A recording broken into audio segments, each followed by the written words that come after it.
if we agonize, we will be taken down together as one. We will deliver ourselves from the chains and shackles of oppression. You know, there can only be a slave master where people are willing to be slaves. There can only be a slave master where the people, consent or are willing to be slaves. But where they resist, just as we are trying to do now, build up, mass resistance, like we started with the labor, NLC, TUC, September 2nd, we moved to the National Assembly, broke down the gate when the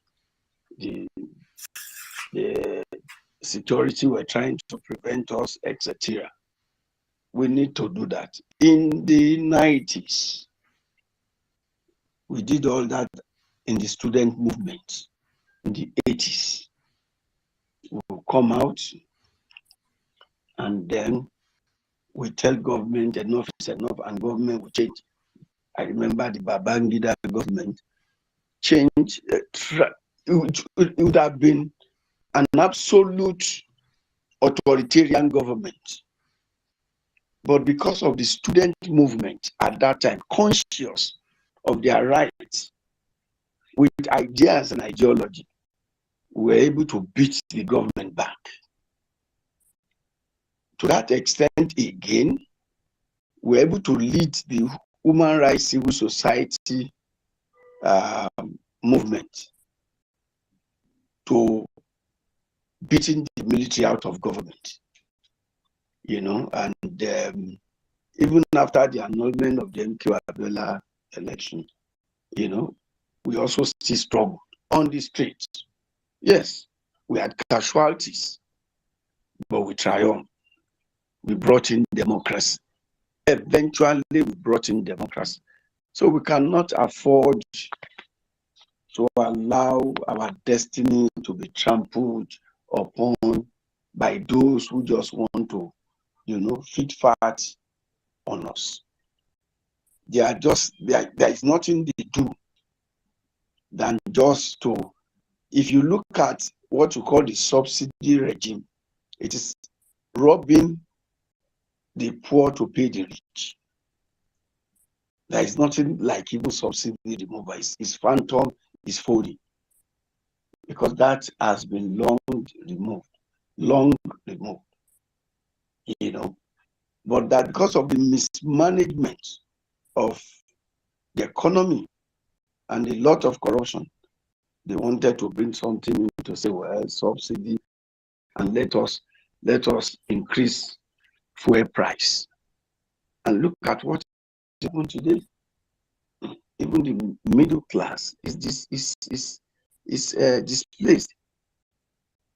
Nobody can afford that kind of fuel price without consultation, unilaterally, arbitrarily.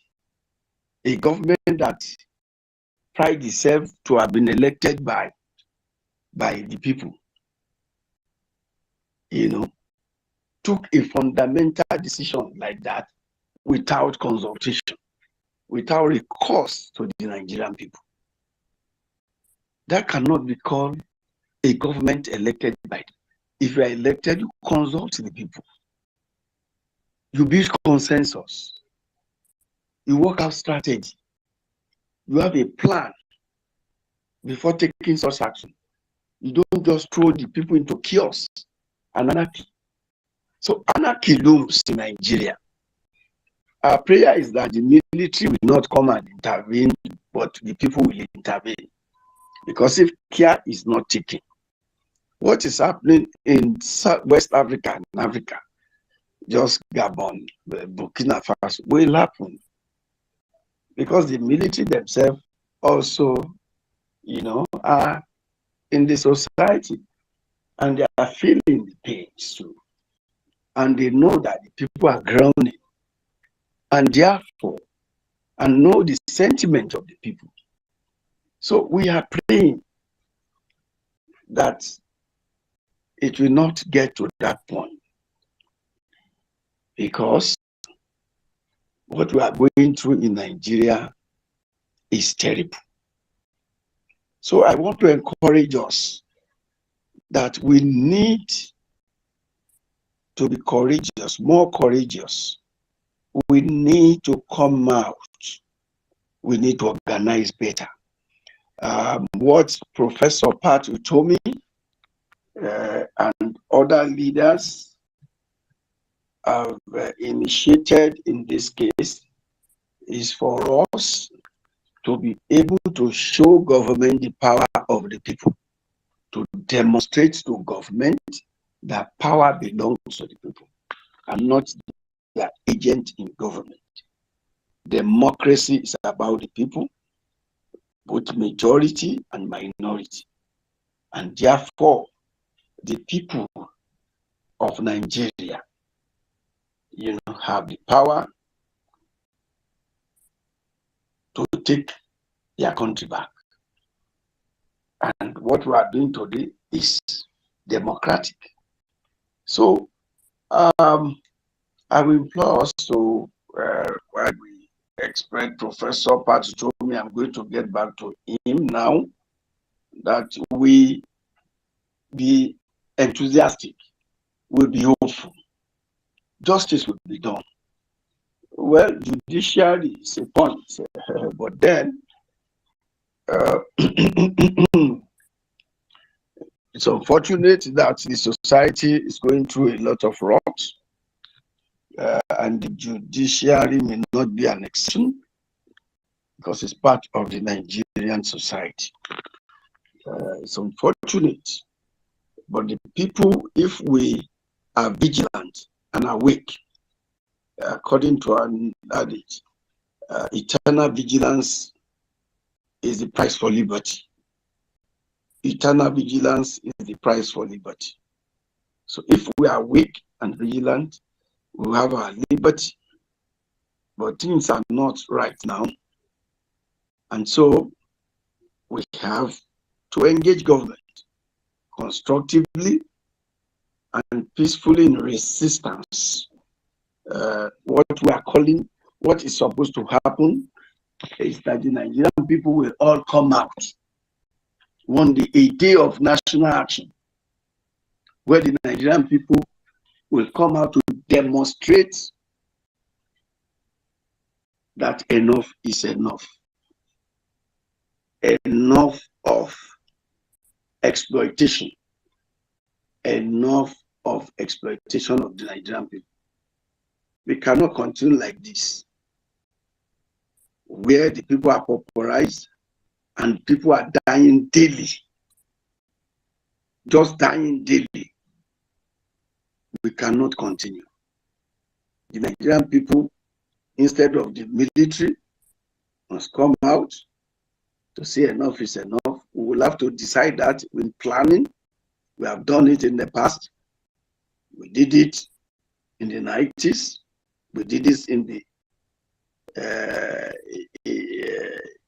2004, 2012 to 2015, I guess.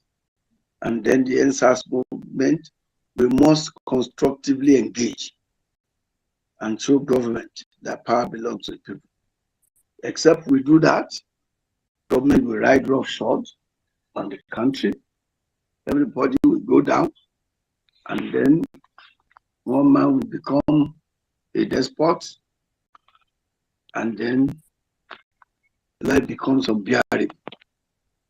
So that is why we are here, for the young people to speak out, for the old to speak out, for us to be more conscious.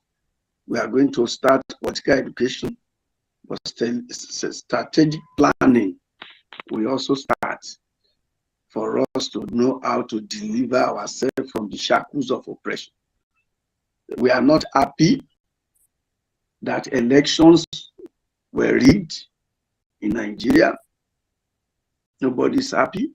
The 2023 elections were rigged, and heavily so, and attested to by the European Union. That cannot be a basis for development. Where elections are rigged, democracy is circumvented. INEC is in trouble because they can't account for the trust and investment, made into the electoral process of 2023. And so we have to, as young people, we must ask questions. We must query what is before us. We must agitate.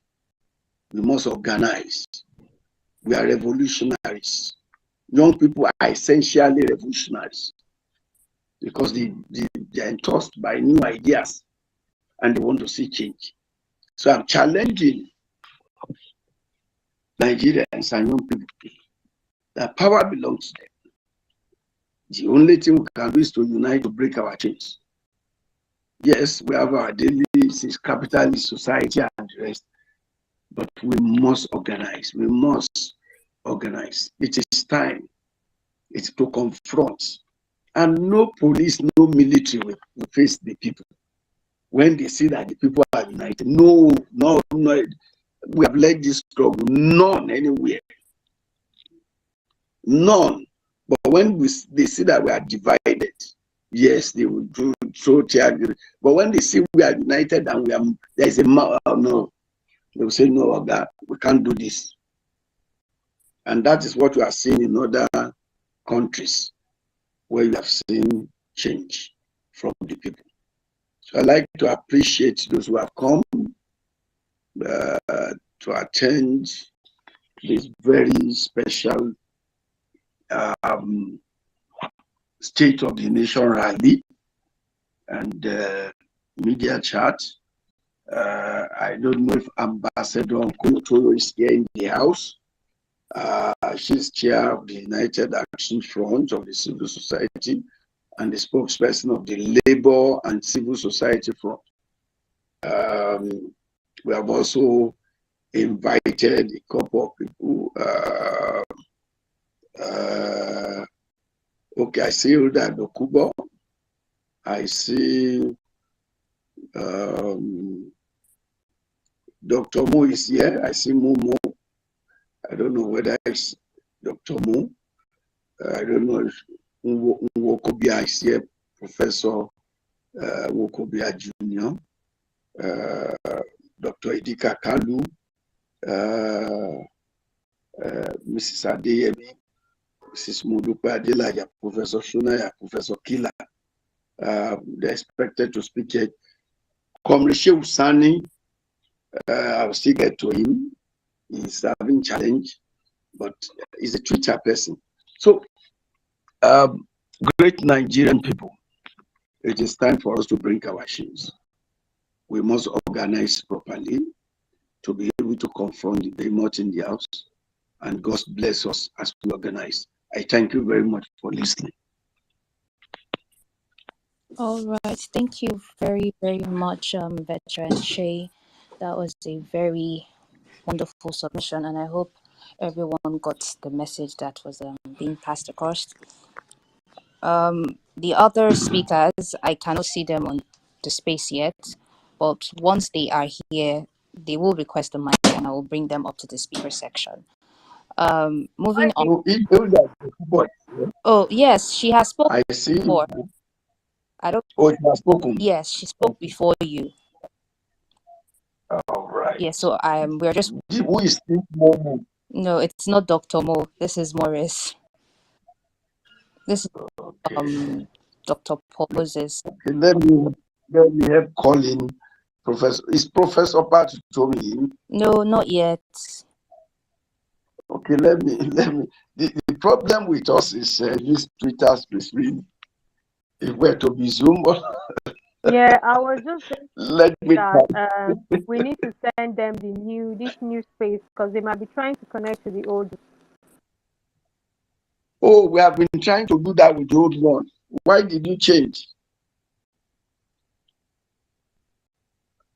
Prisma already has the link now, so Prisma should have delivered the new link. Yes, yeah, sent it to the Britain platform. That's where I copied. Yeah, so if you're on this, But then this is the I didn't send that to Utomi. Let me send it to Utomi now. all right, no problem. Because he has the old one.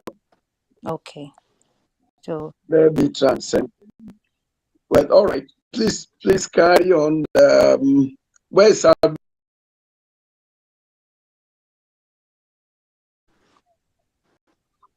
yes.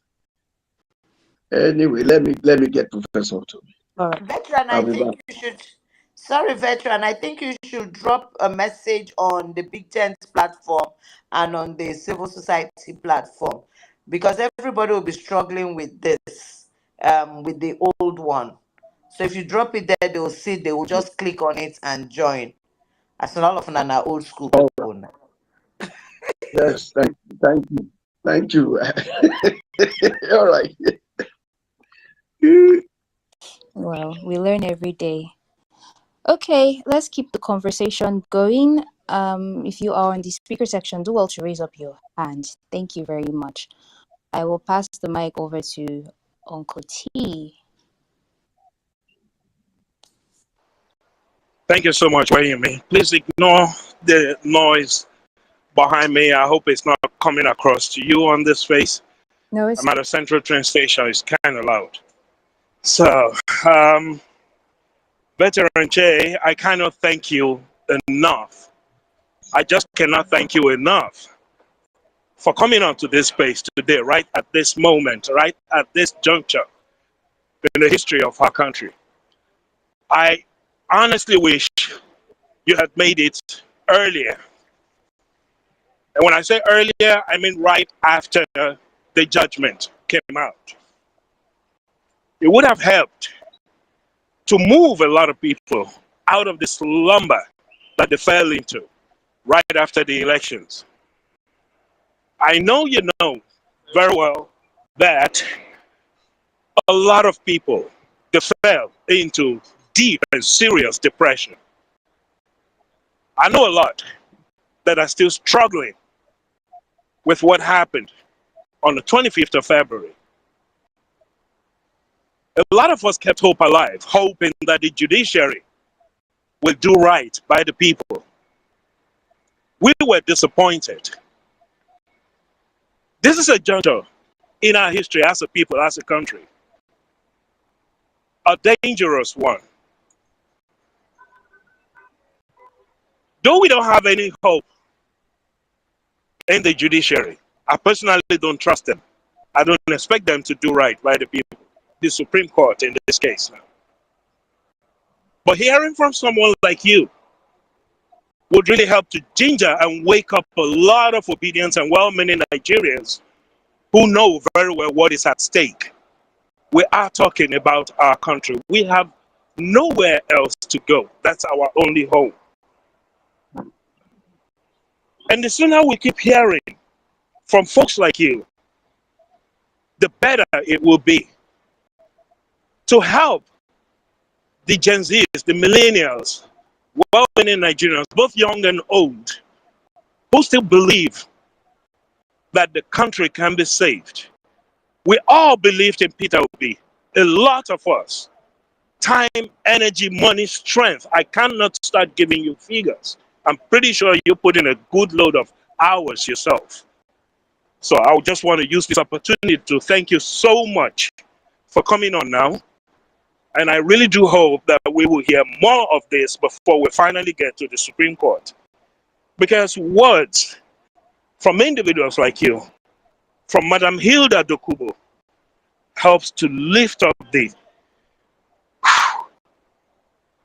strength, the energy, the passion again, to help Nigerians to understand what is at stake. I know we know what is at stake, but we need to hear more from individuals like you, please, that have been there, done that, and you have the t-shirt to show for it. Help us out. Let's watch each other's back and save our country. Thank you so much. And on that note, I yield my mic. When me back to you.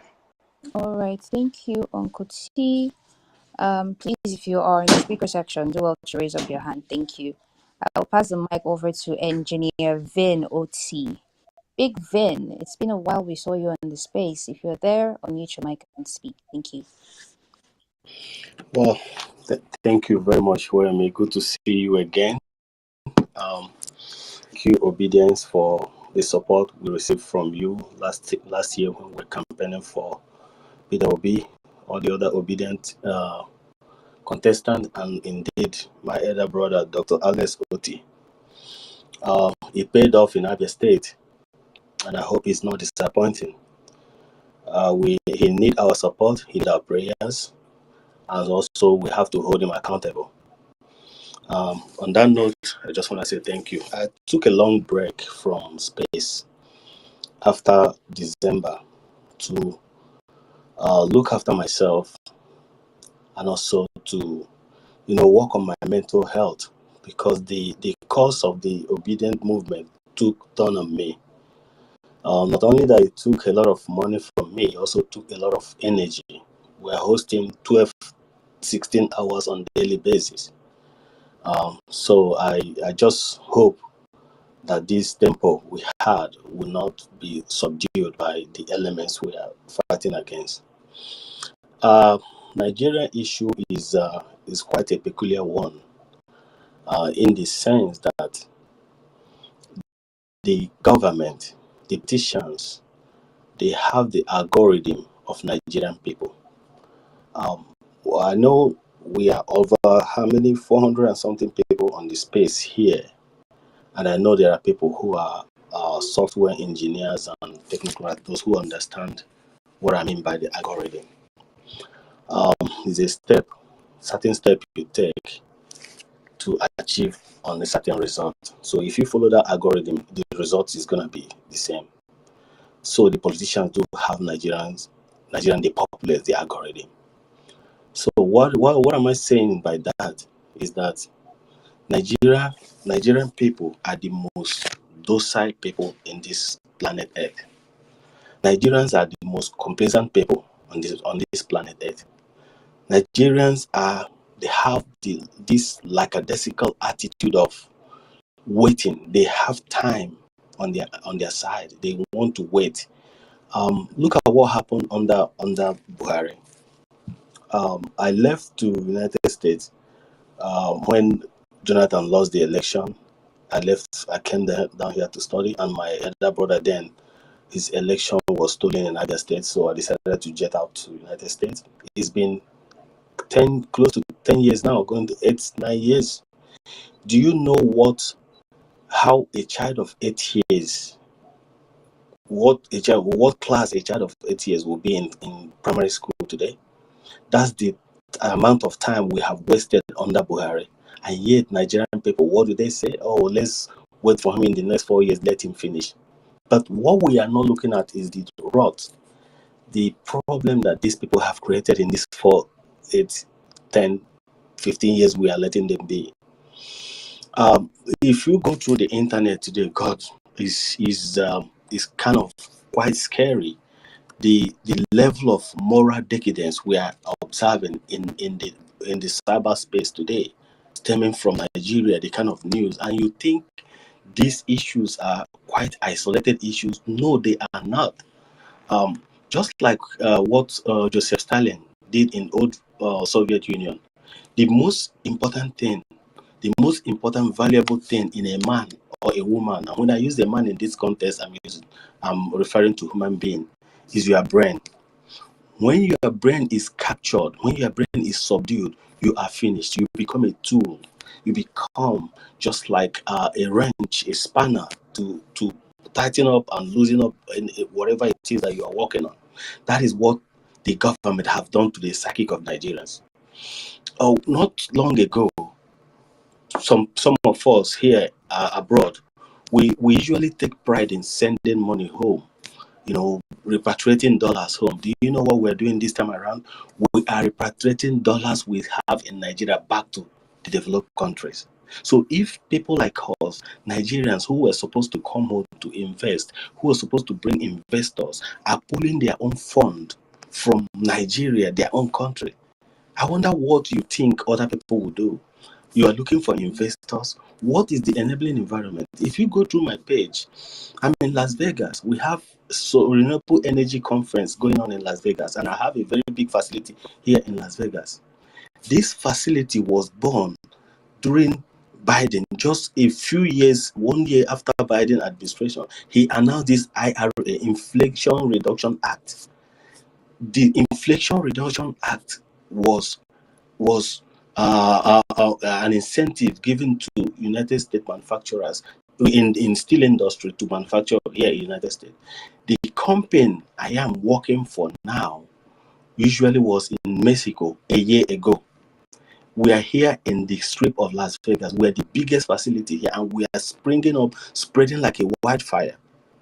Why? This is the enabling environment created by the government. This is what the government can do to enhance productivity, to increase and create enabling environment for private sectors to thrive. Few seconds ago, I just walked some set of investors from around the world around my facility, and I was explaining to them that this facility you see here, we started January this year. As soon as I came back from Nigeria, I flew down to from North Carolina. I had to relocate to Las Vegas, and I've been here since then. We started January this year. You can't imagine the kind of development. So what am I saying in essence? These are the things that the government do for the people. Create the enabling environment, create the political environment, create the economic environment, then allow the ingenuity in people to thrive. But do we have that in Nigeria? Do we have any plan?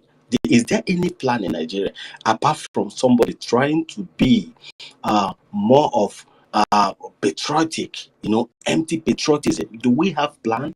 Can you tell me that there's somebody who will be willing to come down? Maybe you see medical doctors, you see people here, where to do Nigerians abroad. Do you think they will be willing to come to invest in Nigeria? What will be the cost of them coming to invest in Nigeria? What will be the, so what I'm saying in general is that Nigerians, we take things so lightly.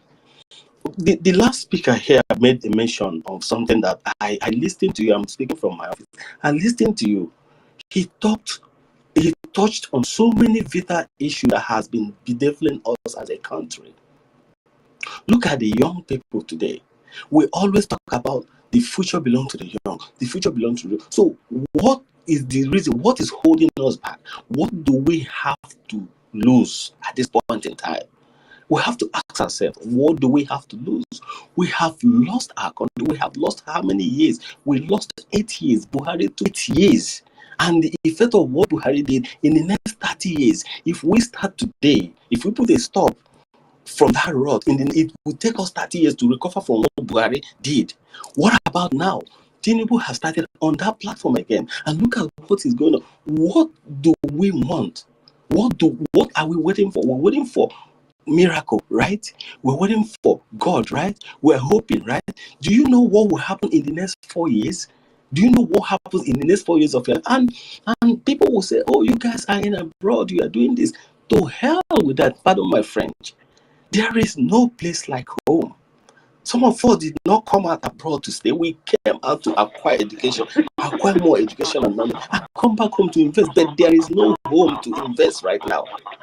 Usually you send money to invest in Nigeria. Now you send money to keep people alive. Hospital bills, feeding, people are committing suicide. This is happening. I'm sorry, Engineer Zane. I don't know what's happening with veterans' mic. It keeps interfering. Apologies. Please go ahead. So I don't know. There's an interference. So what I was saying, can you hear me? Wemi, can you hear me? I can hear you. I don't know what's happening. Should I should I drop him? It looks like somebody's mic is on. Yes. Veteran has his mic on. Yeah. Thank you, Veteran. So what I'm saying in essence is this. In 2000, Veteran, your mic is on again. I think I'm gonna drop him and he can request. Okay, he's muted the mic. Alright, go ahead. Yeah. So in Network issue keeps on muting. in 2000 and in 2000 and Veteran, sorry, Engineer Jane. Veteran, I'm going to drop you. Request the mic back again, and I'll accept you. All right, Engineer Jane, go ahead. thank you very much. In 2000 and I think 2012, during when Emir Sanusi was still the governor of CBN, I attended a TED talk where he held in Abuja, and he was talking about the young people. If the 60% of Nigerians as at then were young people between the ages of 18, between the ages of 18 to 43 young people. So if those people, 70%, if those people come out to vote for one of their own, that they will take over Nigerian leadership. The change, the much needed change we've been preaching for God knows how long now. I've been hearing this for the past 49 years of my life being a Nigerian, and it's the same story. So what is going on with us? Why can't we? What, sometimes I try to understand the essence of life. I try to understand if there's any other meaning to life than what we are seeing as a Christian, that what we have seen in the Bible. I don't know if there's any other. I don't know the most important thing in life other than living with people, using your talent, using the people's money, using yours as God will lead you to help other people. I don't know. Honestly, I can't understand. So what are we waiting for? Why are we not on the street? We are scared of death. Are we living? We are barely existing. We are barely existing. People are committing suicide on the cyberspace, streaming it live. These are our brothers and sisters. These are our Nigerians. Look at this form of government that we have today.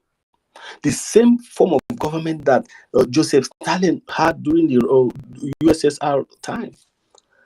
What are they doing? They are working on our psyche. They are making Nigerians poorer and poorer and poorer, so that they will become more tools in their hand to use. And the worst part of it is that we don't have any other place to go. Look at the embassies we are looking for today. They are not giving Nigerians visa. They won't give you visa. They know the problem we have in Nigeria. 200 million people cannot japa, for God's sake. 200 million people. So the Nigerians are not in shortage of knowledge. We're not in shortage of people that will come up on the cyberspace like this and talk. People, orators, people who will speak English and do this and that and say this and then gratify themselves, justify themselves, and then they will hang up and say, "I yield the mic." We're not short of that. I can barely hear anything new than what we had when we are promoting the obedient movement. I could barely hear nothing. So that is even why I don't even come to space anymore. What am I coming to listen to? But this is quite incumbent on us today, for us to really ask ourselves, if we continue in this level of complacency we have accepted, it is just gonna get worse and worse and worse. Like the Newton's law of motion states, a body will remain on a stable state until it's being acted upon by a force. A body will remain. If you keep a stone, it's gonna be there forever until a force, a breeze, or vehicle or something hit that stone. It has to move. We are dealing with a body that a force needs to be acted upon. We are dealing with a well-structured and tape-rooted cartel that only dream they have is to hold Nigeria down. That is who we're dealing with. And they can only succeed because of how they have been able to figure us out. They will succeed if we allow it. Enough is enough. When we say enough is enough, when everybody comes, how many people will you kill? You will shoot that gun to the point that you will turn that gun against yourself. Remember, the soldiers, even the legislator, even the so-called judges, they live in the society. They live in the society. The army alone cannot guide them forever. The army cannot guide their children forever. And they're not also isolated abroad. We have Nigerians all over the place. They think they can come out and run to one place in Canada and hide like Underka did. There's no place in this world that Nigerians are not, and there's no place that cannot be reached. So there's no safe haven. So Nigerians, if there's an organized way of coming out to protest for this, I would like to be involved. I would like to keep contributing like I've always done before. But we have to be resolved. We have to kill sabotage among ourselves. We had a lot of saboteurs during the time, or during last year when we were spacing. A lot of people cashed on, a lot of people capitalized on. We knew all those things, but we kept it aside because we wanted to achieve a goal for Nigeria. All we need is a Nigerian that will work for everyone. I don't want a Nigerian. My brother is a governor. Am I in Abia State? I'm not there. I don't care. I don't give a huge about that. That position that should come to me, somebody else should have that position. It's not all about me. It's not all about us. It's about the people of Nigeria. And that's why I'm speaking on a low tone. Those who know me, I don't speak so soft like this. I'm speaking a low tone because I'm in an office and I'll soon be getting out to, do the job that I'm being paid to do. But I have to lend my voice to this struggle. I have to lend my voice and support to this struggle. Hilda, thank you very much for what you did. We met in Port Harcourt. Thank you for all that you do. I've seen a lot of people here that I'm just connected to, Auntie Bolanle and the rest of them. I saw Ankadede earlier on, and so many people. Magnificent dude, and so many people. Yeah, Ankadede is still. I saw a lot of people, a lot of compatriots, IK boy, those who we started this struggle with. And I'm glad that you guys are just, you are resolute to this on this. Please let us reunite again. Anything, any support that you need from us. Sometime last year, our accounts were frozen. Mine was affected. But as God will have it, we got things back again. We will keep lending that support. We will keep giving that support for a better Nigeria. So I will employ us. I will urge us to look at this. Let's look at the bigger picture. The bigger picture here is that we have a country that is in quagmire. We have a country that is performing abysmally. We have a known drug lord, a world-renowned drug lord, leading the most populous black nation on earth. If there's no reason why anybody should come out of the street, just for that singular reason that the most populous black nation is in their need of its people to rise up and take a step of bettering. Nigerians are holding black nation down. Nigeria as a country, we are holding black nation down.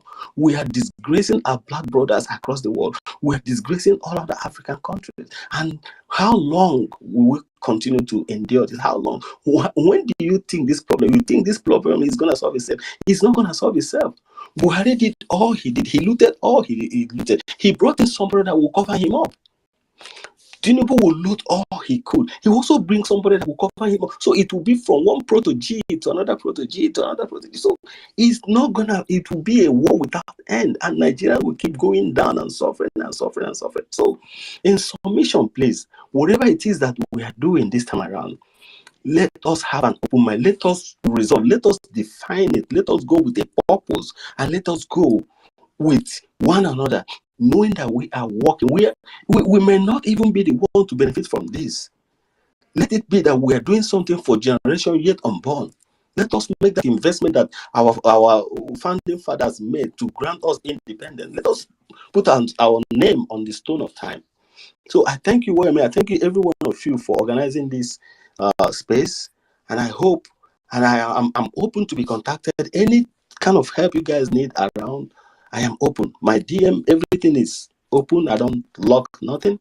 So let us come back again and support our country. Thank you very much for the opportunity. And thank you. May God bless Nigeria. I yield my mic at this juncture. Thanks.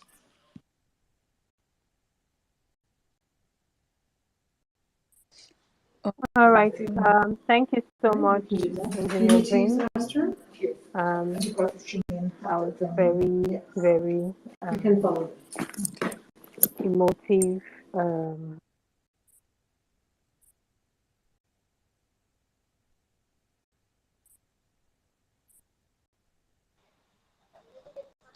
Email, you there? Yeah, 1 minute. I'm here. Oh, That I way. was speaking. I had no idea my mic was muted. Literally, I'm saying thank you, Engineer Vin, for that very emotive and rousing speech. I feel like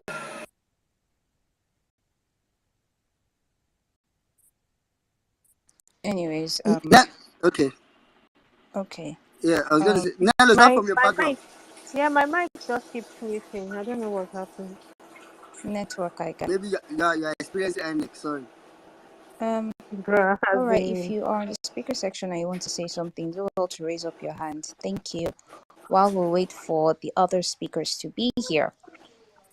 I was actually saying, I don't know, can you guys hear me? Because Yes, my Nico, background. I can hear you and I can hear your car engine. See, I don't have any car engine, no. I'm inside the house. Okay. Probably network. All right. Just Is keep it your noisy? Just keep your mic muted.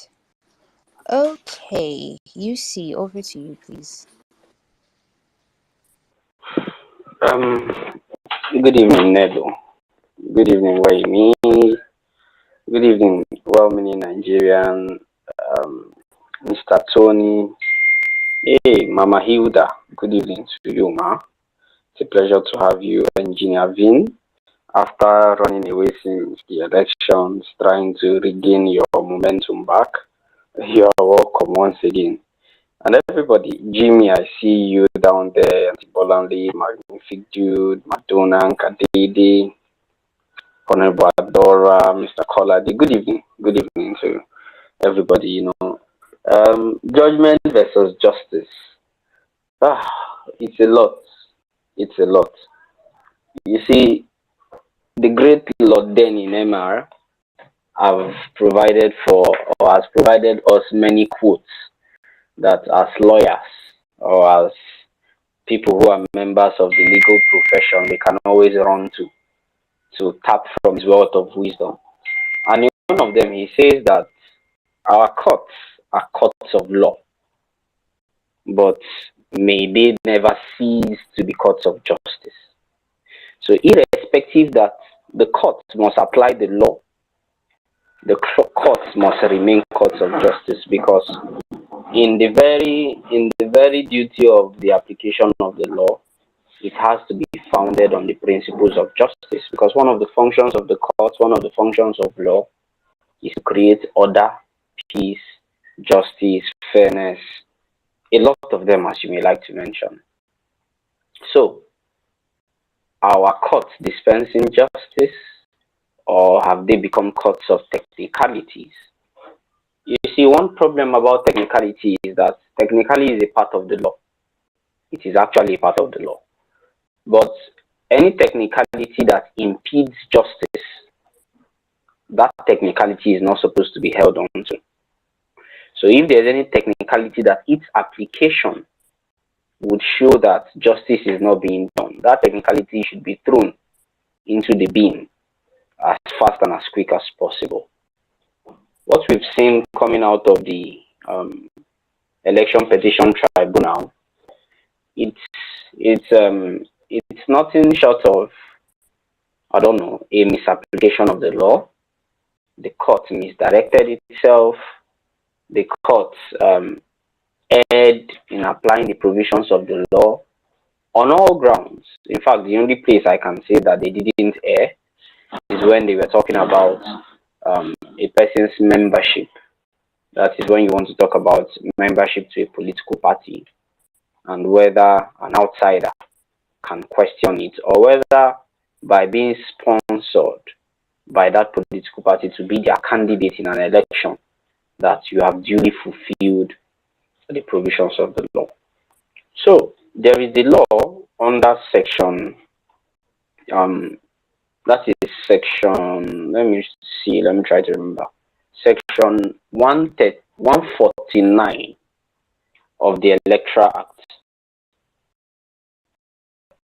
I think section 149 gives minority to some guidelines, and that these regulations and guidelines would be for the purposes of conducting elections, to see that everything that has not been provided for under the Electoral Act can further be contained in these regulations and guidelines, so that elections can be free, fair, and credible.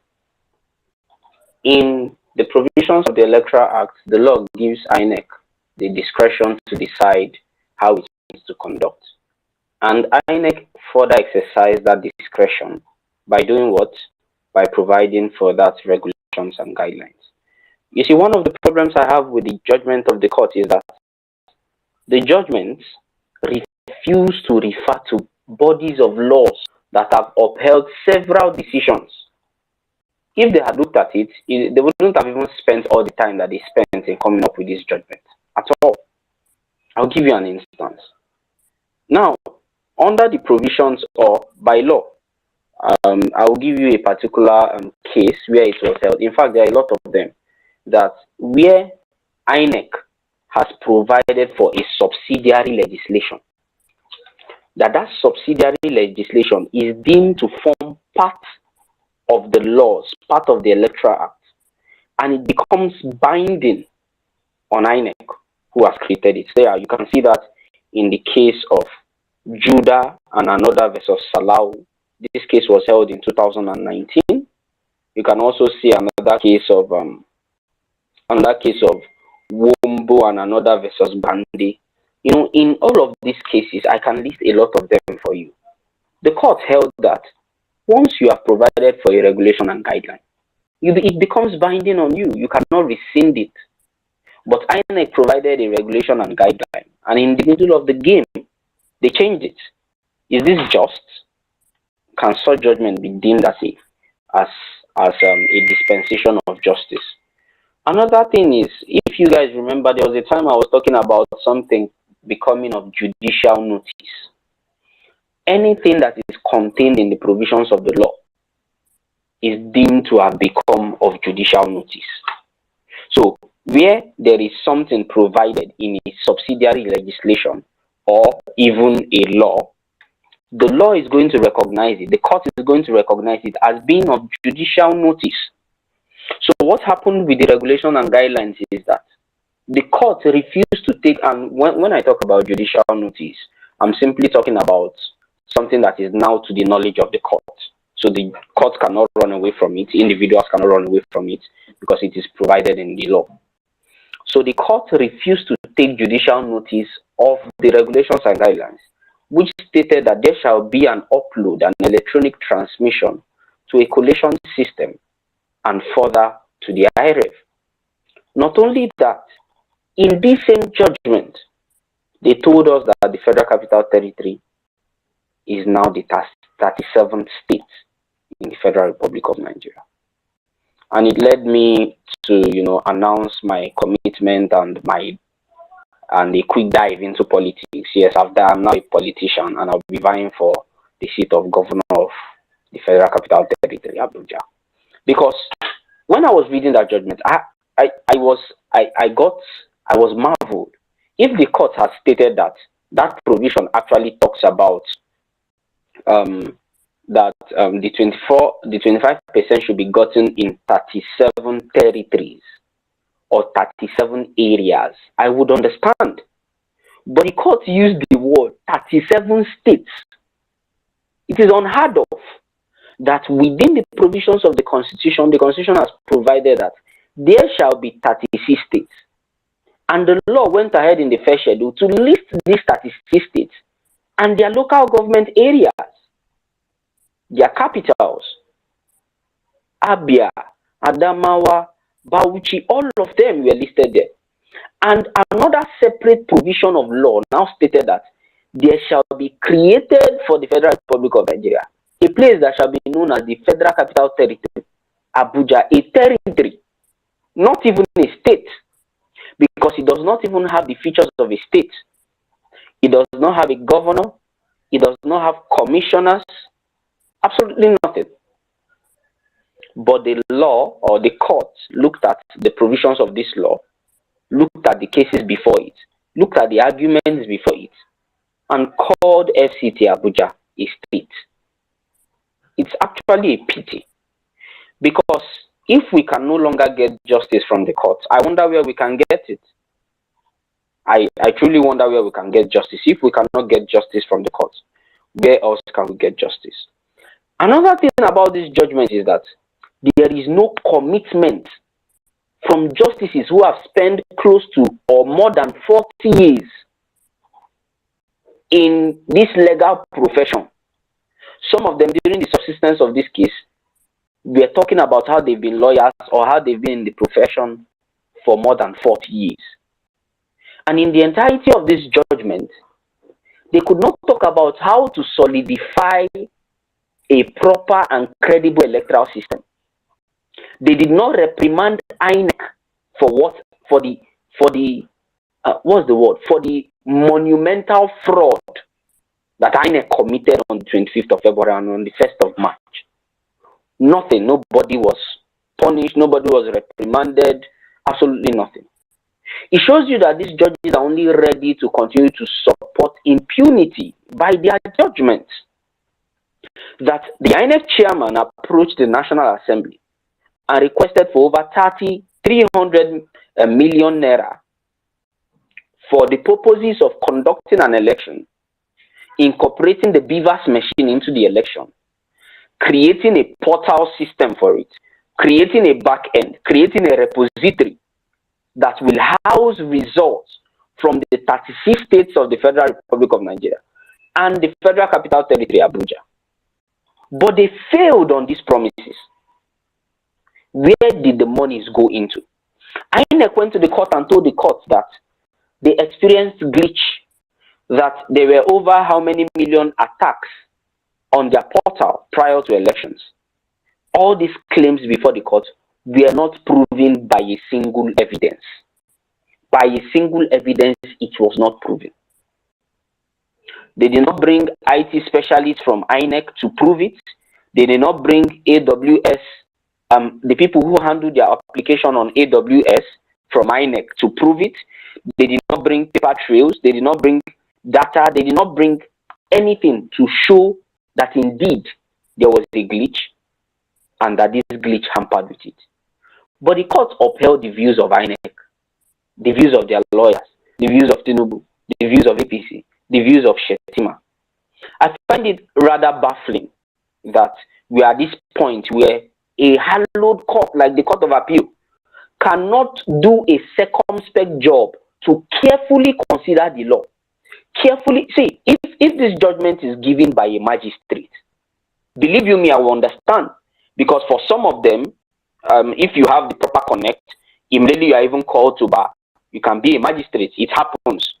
Even though they say that the normal thing is that you must be at least 2 years at the bar before you can be a judge or before you can become a magistrate of the magistrate court or these area courts and the likes. If this judgment was even given by a high court, maybe or a customary court of appeal, I will understand. But we are talking about a superior court of record provided for in the Constitution, established by the Constitution, whose leadership is appointed by the President, confirmed by the Senate, and they are giving us such a poorly done job with all the time they had, that in the entirety of the 798-page document of a judgment, the court spends more time arguing the case of the respondents than they even spent deciding the case that was placed before them. It's unfortunate that these things will continue to happen. And of course, there's already a ripple effect. It is happening. For instance, we saw the judgment coming out from the tribunal, which held the argument that a person who questions the primaries of another party can in fact be right in law, where Ikenga Ugochinyere was removed by the tribunal. We've seen the same thing also where the case of Kempela was thrown away before it was taken to Court of Appeal, and then they were asked for a retrial. These things will continue. Remember also, like I like to tell people, there is a judgment of courts regarding the issue of subpoena. That judgment of court is the case of APM versus INEC, the PDP, and Honorable Benson. There were 4 parties in that suit, where APM were the petitioners and 3 other respondents. And the court held that it would manifest injustice for the court to compel a person by a subpoena to come to court. And then after the court orders the person to come to court and the person testifies, the person issues the subpoena, the person tenders a witness statement on oath. The person tenders evidence, does his subpoena testificandum or subpoena dissent to come to tender documents or to testify. And then, I see you, sir. And then the court will now turn back Sorry, guys. Prof is here. The court will now turn back and send away the person that because you did not file it. These things are not in line with the provisions of the law. And it's unfortunate that we are seeing it coming out from the courts. So please, I want to state this here. The business at the Court of Appeal is not done. Remember that all the other election petition tribunals will be approaching the Court of Appeal, which will be giving judgments. So the earlier we realize that even the Court of Appeal job is not done, the better for us. Imagine that Justice Samani is still presiding over. You see. Yes. Okay, Prof, go on. You can you hear me? Okay. All right. Apologies for intruding. Prof is here. Fellow compatriots, I hope you can hear me. I apologize. It's been very frustrating since 5 o'clock Nigerian time. I've been trying to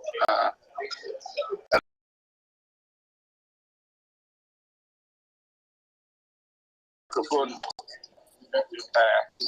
being opened. I have had a challenge. I'm not sure why. I even have a second device that is trying to open at this point. But whatever it is, I hope you are here, able to hear me. I want to say that in spite of everything that we can say about the state of our nation, that a country that has the kind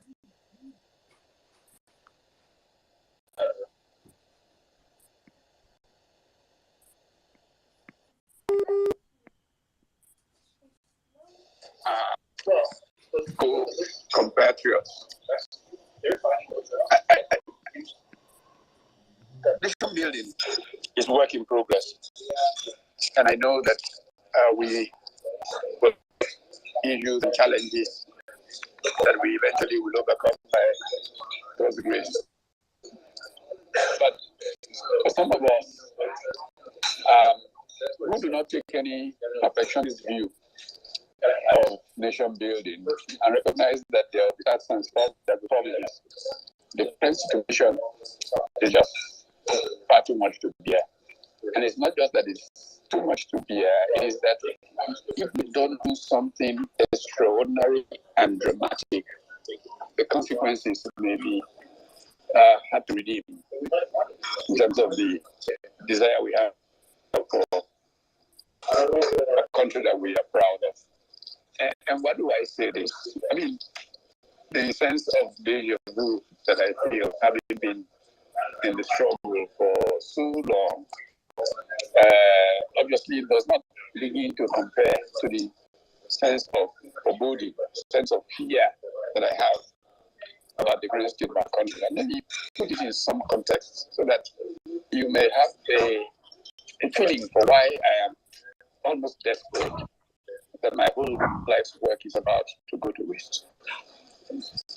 Throughout human history, societies have evolved in a way which people have studied and can tell you, the reason why some countries are Prof, now your background is so noisy. Your background is very noisy. I don't know. No, Prof. Your background is kind of noisy. The background is noisy. Noisy? Yes. Well, let me see. Yeah, okay, if you could talk. But let me walk towards somewhere that might not be as noisy. I'm in a lounge. I'm trying to catch a flight from the US into Europe. All part of this our project. But it's let me see. You can go to the quiet part of the lounge. The quiet part. Now, am I easier to hear from here? I think it's better now. Is it better? Yes, sir. Okay.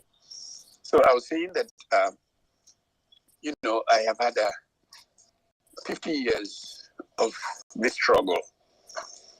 50 years beginning in 1973 as a young undergraduate at the University of Nigeria.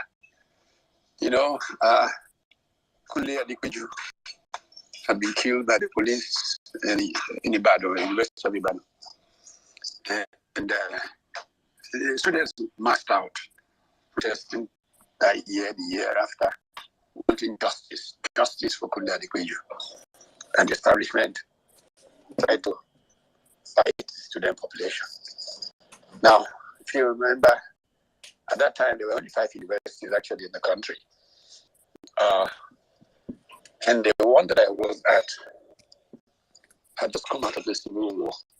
A civil war during which, while their colleagues were going to school elsewhere in the country, they not only lost closest friends and relatives, they lost 3 years.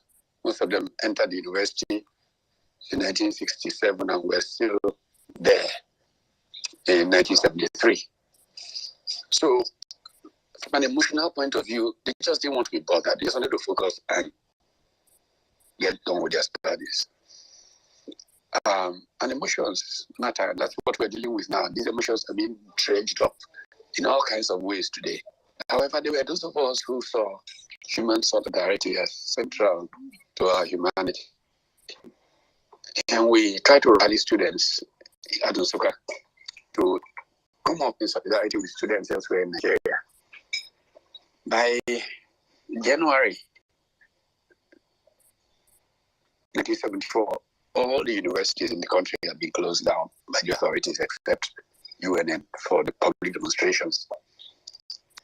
And I mobilized students to block the gates at the University of Nigeria.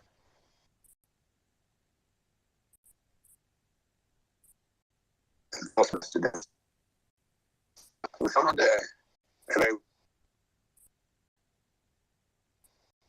willing together, we generated enough. Vice Chancellor, Professor Codlinye at the time, invited us to a meeting and then gave us the right to hold a rally. It was during this rally at 8:30 p.m. It came out 8:30 a.m. in error. 8:30 p.m. A certain activist called Chairman P was speaking.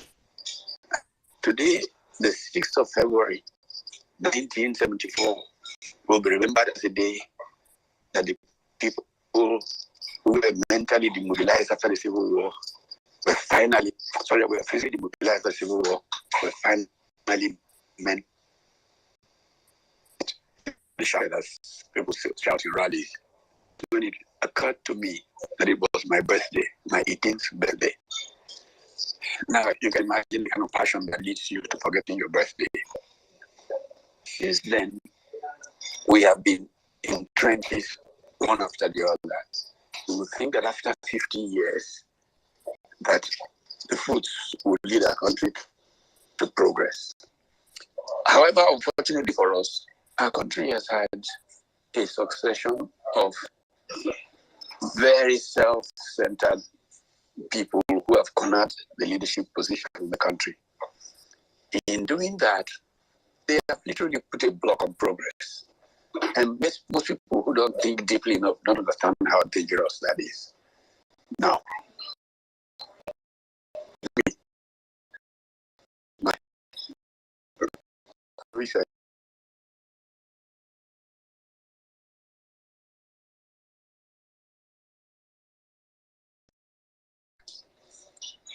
main interest, I wrote a book in 2006, published in 2006, that was titled Why Nations Are Poor. So that central issue keeps haunting me. And what is clear to me from all the is that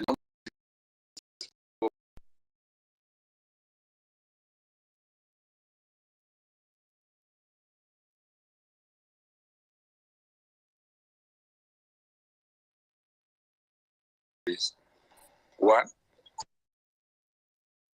investment in human capital. You can go back to history, look at Spain versus the rest. 300 years ago. You can just go on and on and on. I can show very clearly. What is terrible about our current experience is that all of those conditions are going south in an unbelievable way. If you take the fact that values shape human progress, and that character matters, they say, when wealth is lost, nothing is lost. When health is lost, something is lost. When character is lost, all is lost. Do you consider that almost all who now lead in the country, whether it's the executive branch, the legislative branch, by bill, or the judicial branch, we're looking at huge character deficits in all of these people? If that is the case, I can guarantee you that you can fuss around, make all kinds of funny announcements, go to Dubai, announce one thing. Progress is going nowhere. So if this is where we are, then it's desperation time. What in American football they call the time for a Hail Mary pass. And because of this, I, realize that a citizenship duty to all rise today. If we don't, we may have no country to save. So this is my challenge. Now, as we speak, I'm about to go into yet another meeting with a group of governors scheduled for 7 p.m. And now, this struggle has pushed to 7 p.m. I see I can hear them calling me on the phones now.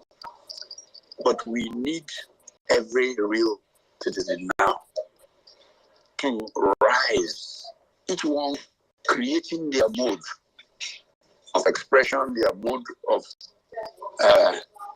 challenging the current order until we can renew our country. Unless we can do that, we are on the road to Somalia. God forbid. With the great potential and everything that our country has, we cannot afford to go that way. Just look at what's happening in the Lagos State House.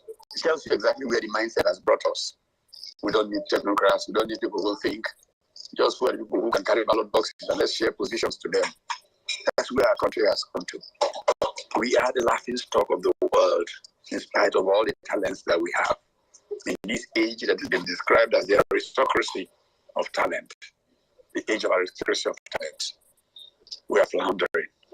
It will take you and I doing everything to bring the attention of the world to say enough is enough for progress to really come to our country. And I plead with all of you to give everything that you have to make that happen. I think I'll stop there. I'll probably be able to come in at some other point in the conversations. But you are the hope of the country, and your acting is of utmost importance to saving our country. Thank you. Thank you, Osagi, for bringing this up. Right. Thank I you. hope I've said true. Yes. Okay. And there goes Prof. Thank you very much, Prof, for your submission. Thank you, Osagi, for helping with Prof. I believe, okay, he's muted now. I believe we all heard Prof. The country is ours. It's ours to fight for. Like it or not, no matter where you want to, you will always be identified as a Nigerian. And you don't want a situation whereby your only crime, your only sin is being Nigerian, right? So this is the time where we need to really, really clean the country so we don't face a stigma that is so not necessary at the end of the day. I'm just going to yield. I'm just going to yield because right now I know a lot of people have something to say. So this is the part where I keep quiet and let every other person talk. As I said, I don't have much to say. Everything that I need to say, I've said in the beginning of the space. So the space is all yours. All I have to do is moderate and bring up speakers. Okay. Who is going to go next? Okay, God. Okay, God, over to you, please. And heads up, The space is going to end in an hour's time. We've been here for quite some time, so the space is going to end in an hour's time. All right. Okay, God, if you're there, over to you. Please unmute your mic and speak. Thank you.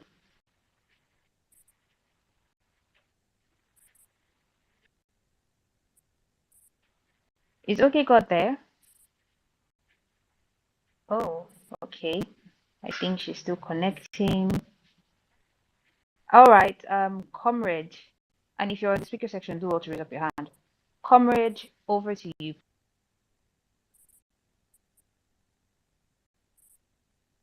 Hello, good afternoon, everyone. Good evening, everyone. Depending on where you're from.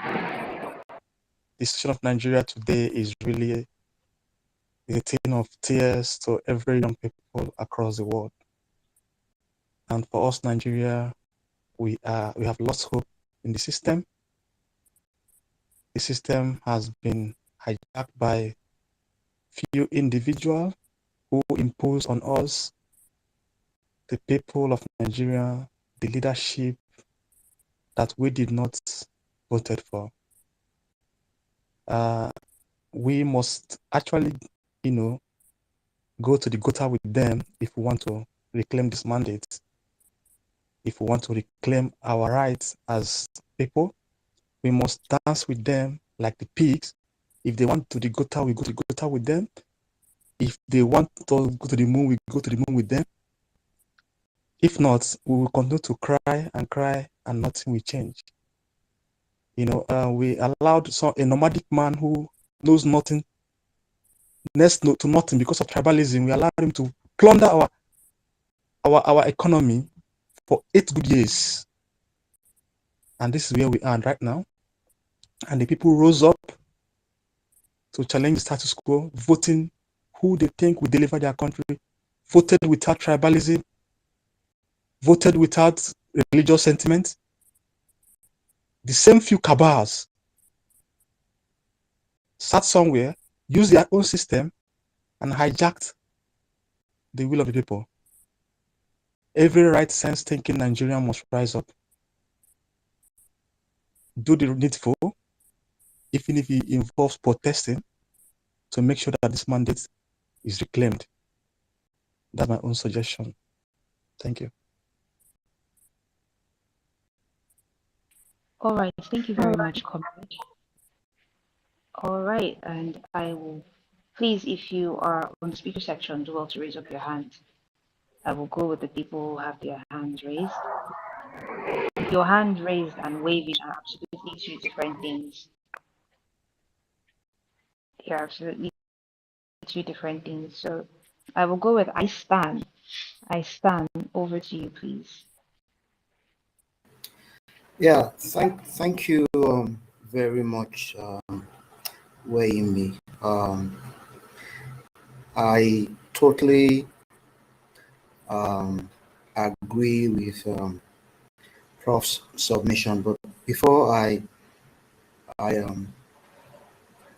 add to what Professor Utomi said, just a bit about the judgment and what have been, what has been the narrative from some very popular lawyers. I don't want to mention their name.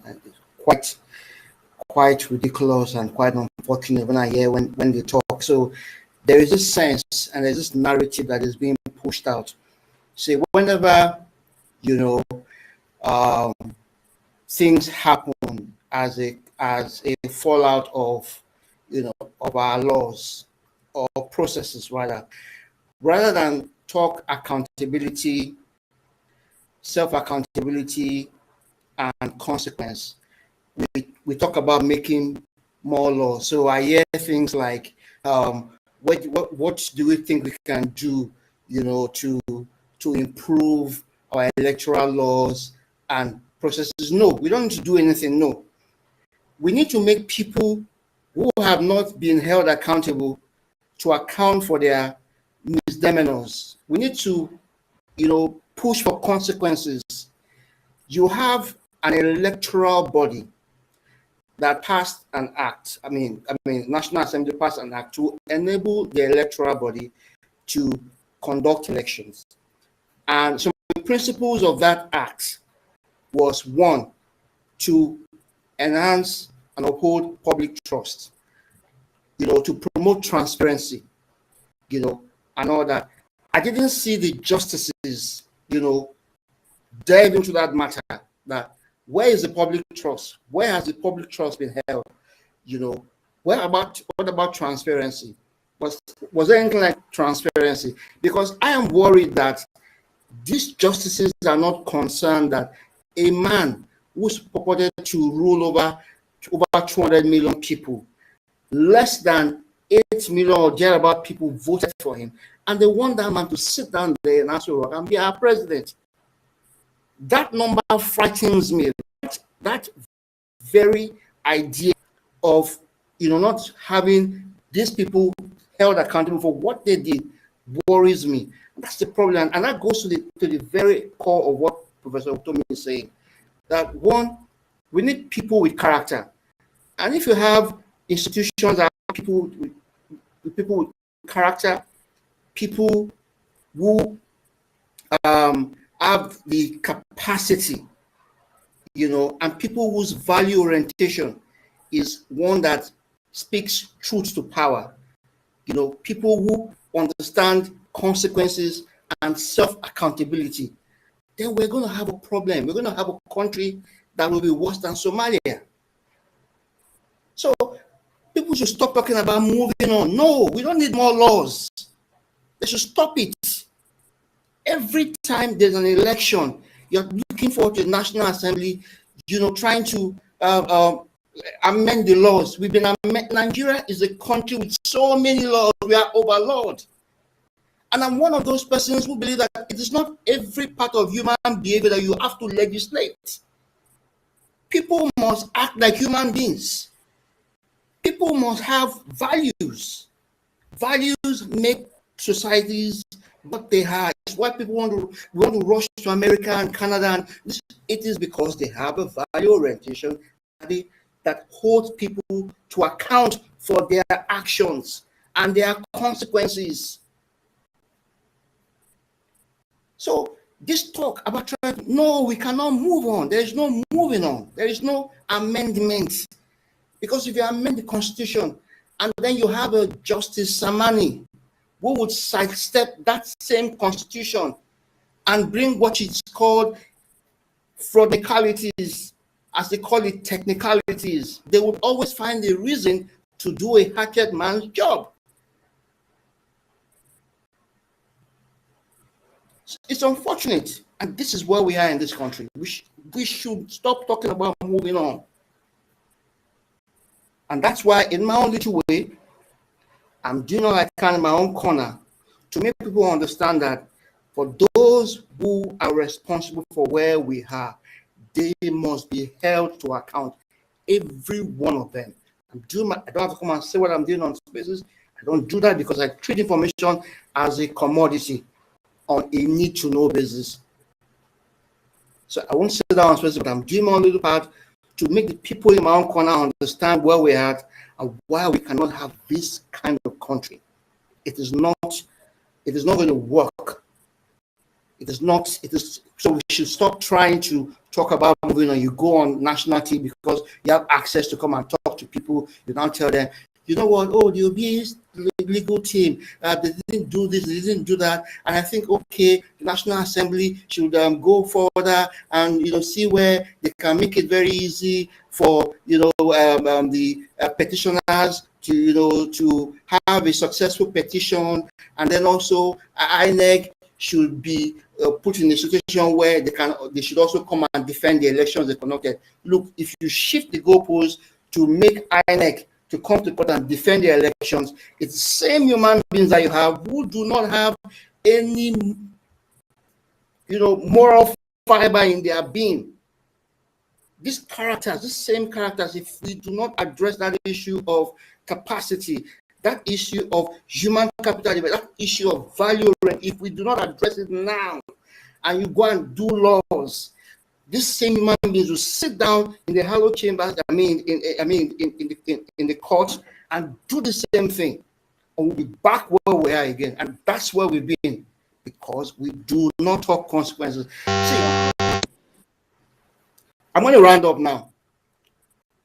I think at the point where we are right now, whatever anybody can do, what I want to advise is, let it be well planned, let it be strategic. There is no, we don't have to act irrationally, but we must act. But in our acting, we must plan in such a way that we will hit this same faulty system hard, where it will crash them down and it will take the people seriously. I yield. All right, thank you so much. Can you hear me? Yes, hello, I can hear you. Okay. Is my background too noisy? Yes, your background is noisy. Hello. Fine. Just mute your mic, thank you. Again, if you're on the speaker section, do well to raise up your hand. Over to you, Auntie Hilda. Thank you.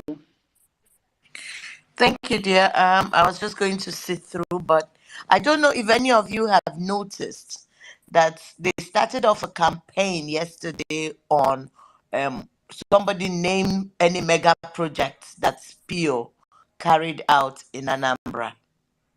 Like I always say, we don't respect to them, but we on our own pages point out all the great things he has done. What are they doing? They're targeting him now to pull him down, knowing also that, some people are already, well, let's move on, let's move on. I agree with the last person, there's nowhere to move to. There is nowhere to move to. We have to just deal with this now.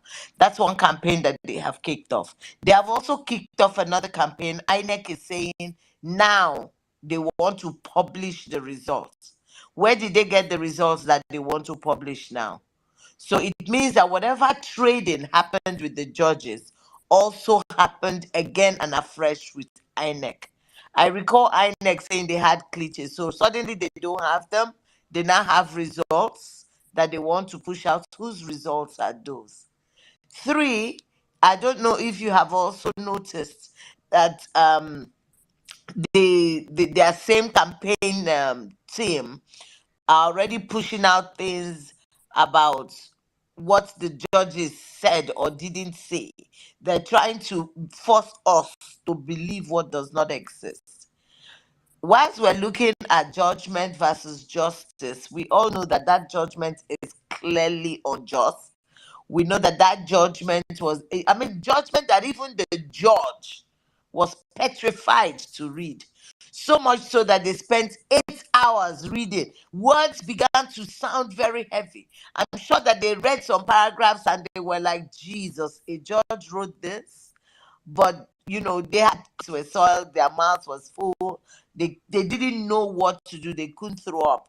So they spent all that time. We need to, those of us that are lawyers here, certain judgments concerning some of the things that they destroyed on that day need to begin to speak. There are a few things that we must also begin to hit and hit really hard.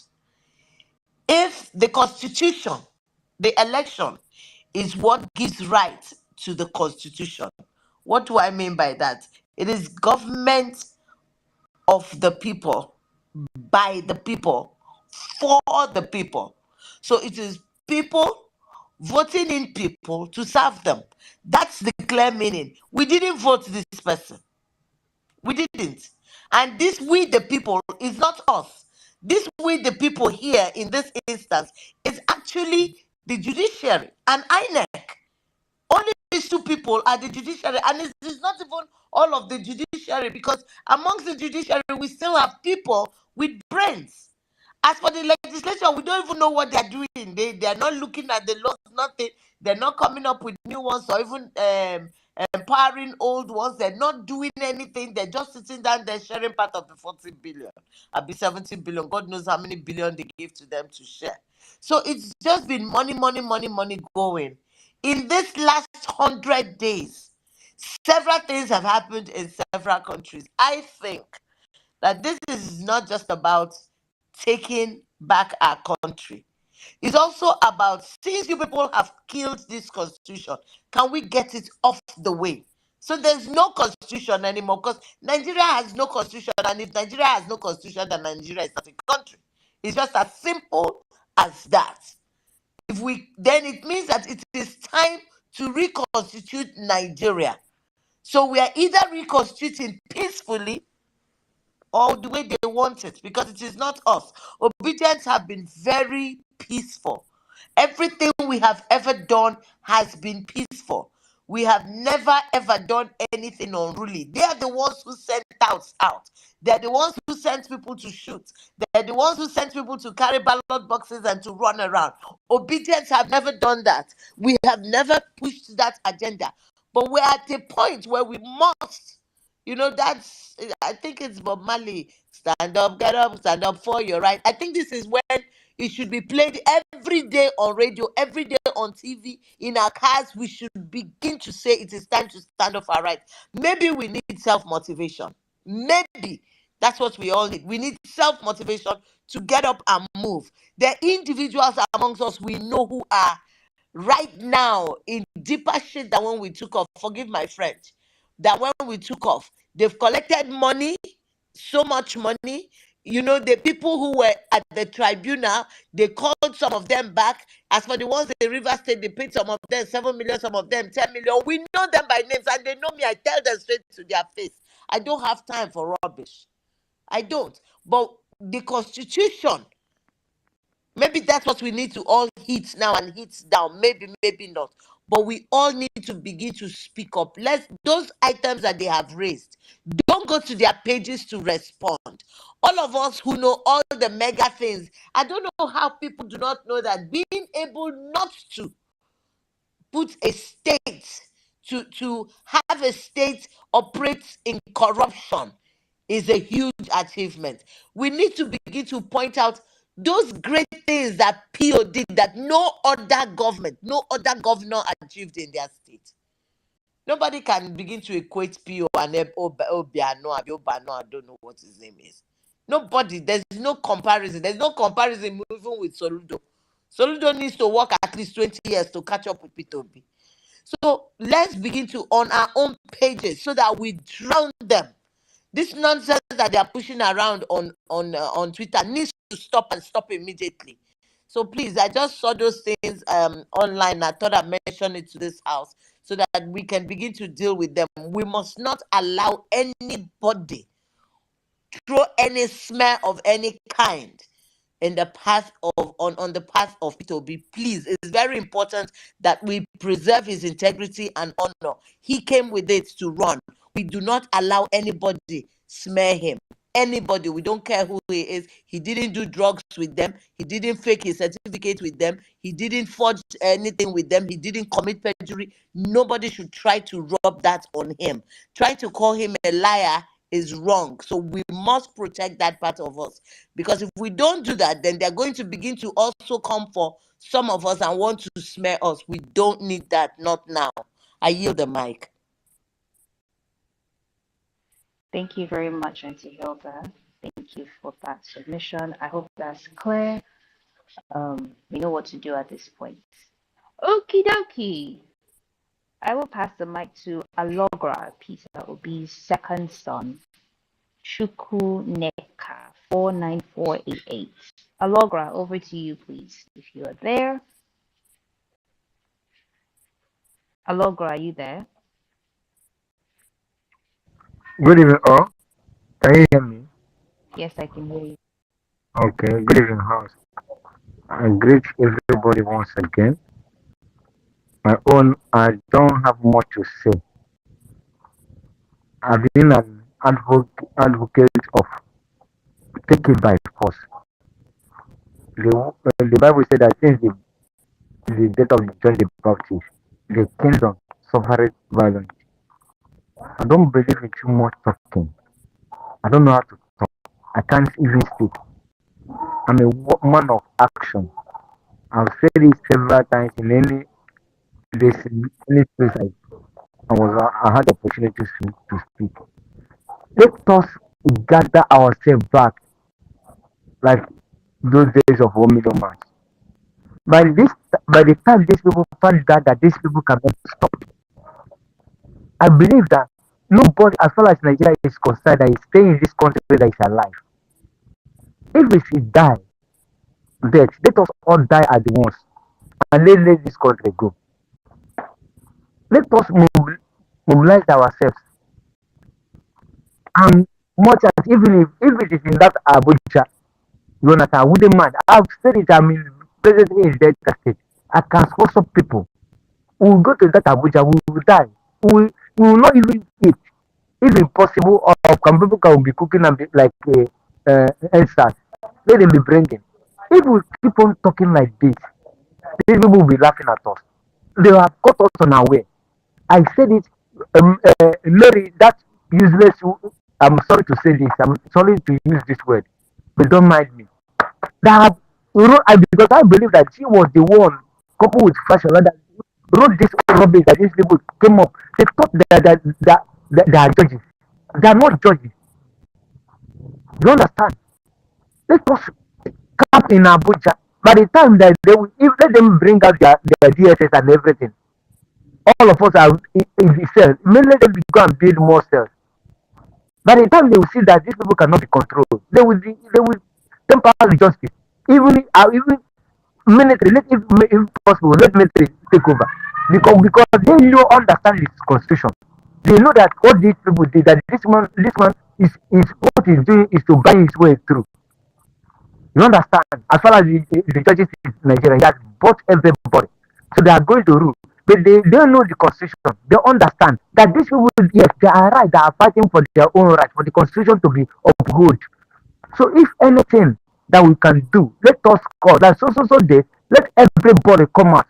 We are going to do minimum match for justice. This is not judgment. This is not judgment. This is not justice.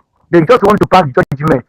Imagine judges defending them, and they come to defend Tinubu, making excuses for him, and we are here talking. What are we saying? They will say there is only talking that we will talk. We will see we talking like this from now until January. Nothing will happen if we didn't take action. My own is let us take action. And I say that people are abroad should design polo with these useless judges and say, look at the people that make it holy, the people that kill democracy in Nigeria. If anything should happen to Nigeria as a democratic institution or state, they should hold these 5 judges, including Fachola and the military, responsible, because that's the one that put Nigeria into this mess. Nobody, I can't blame. I'm not blaming Tinubu because if I offer them money and they reject, nobody will be talking about this rubbish. So please, let us take action. Let us stop talking. Let us put a date. Let us show these people, yes, we are forced. We are alive now. If you happen, if we try to act now, this country will go down. God forbid that this country will go down. Thank you, everybody, and I yield my.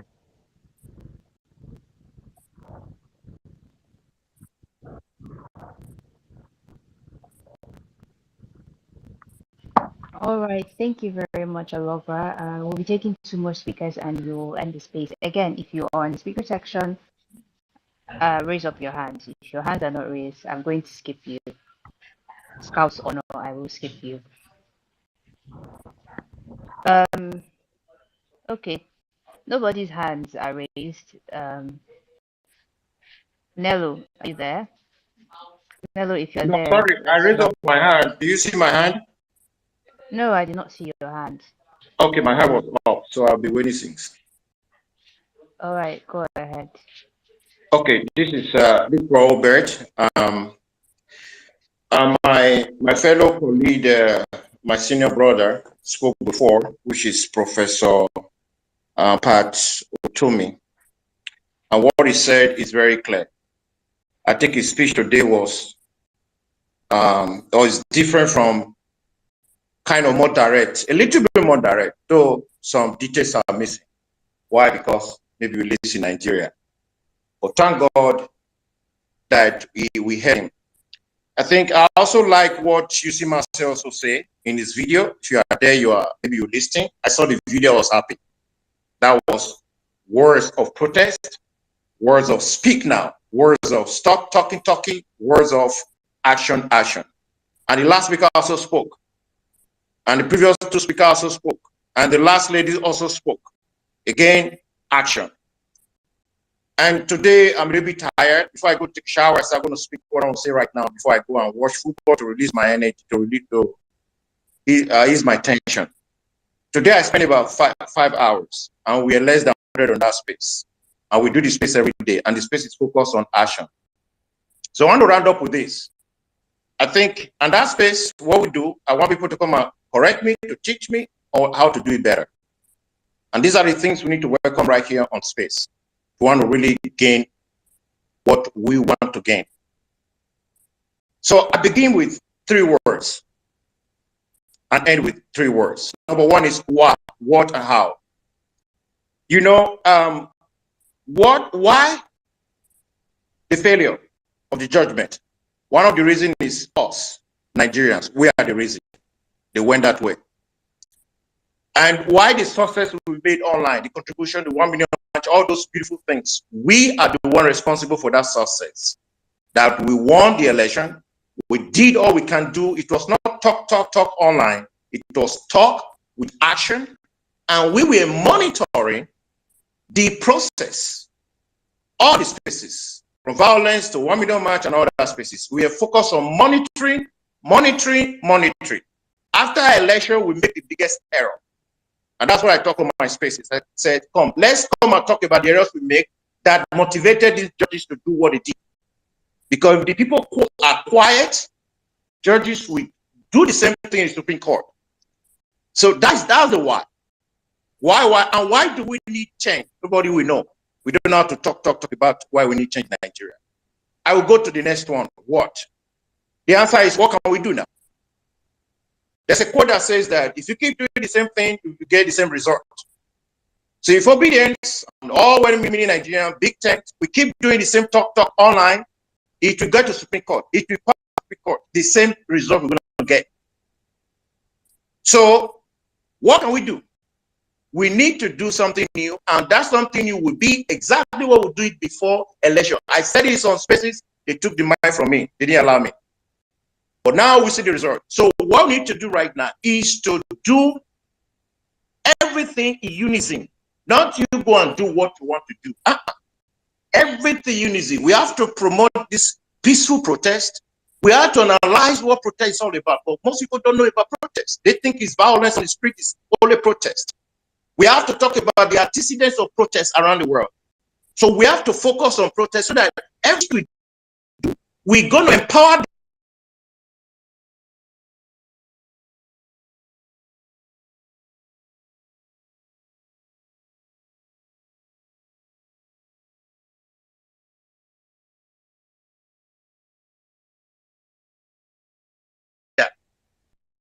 Put that what to be done into action.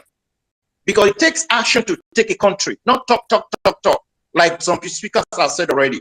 And that's what I believe in before, and up to now, and forever.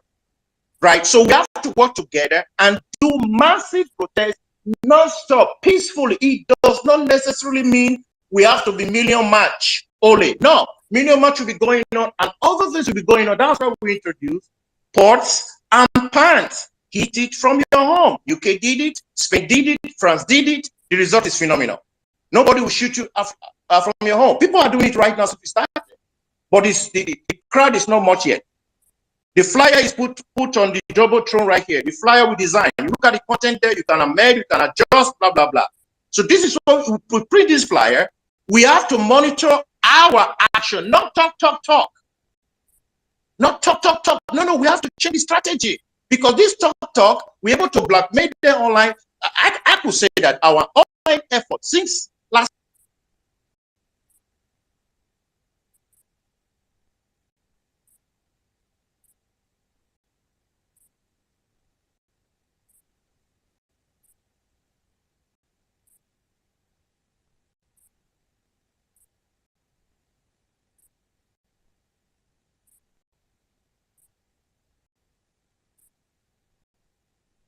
Sorry, is it just me or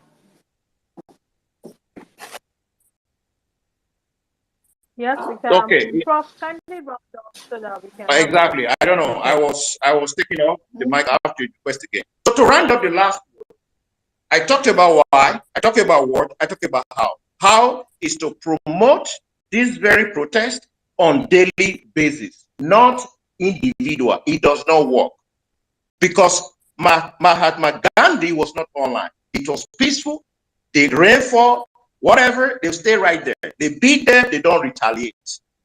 And we see last year, 2022, a small country called Sri Lanka did it. They hosted ex-military man, right? He was hosted, he ran away, he just came back recently now.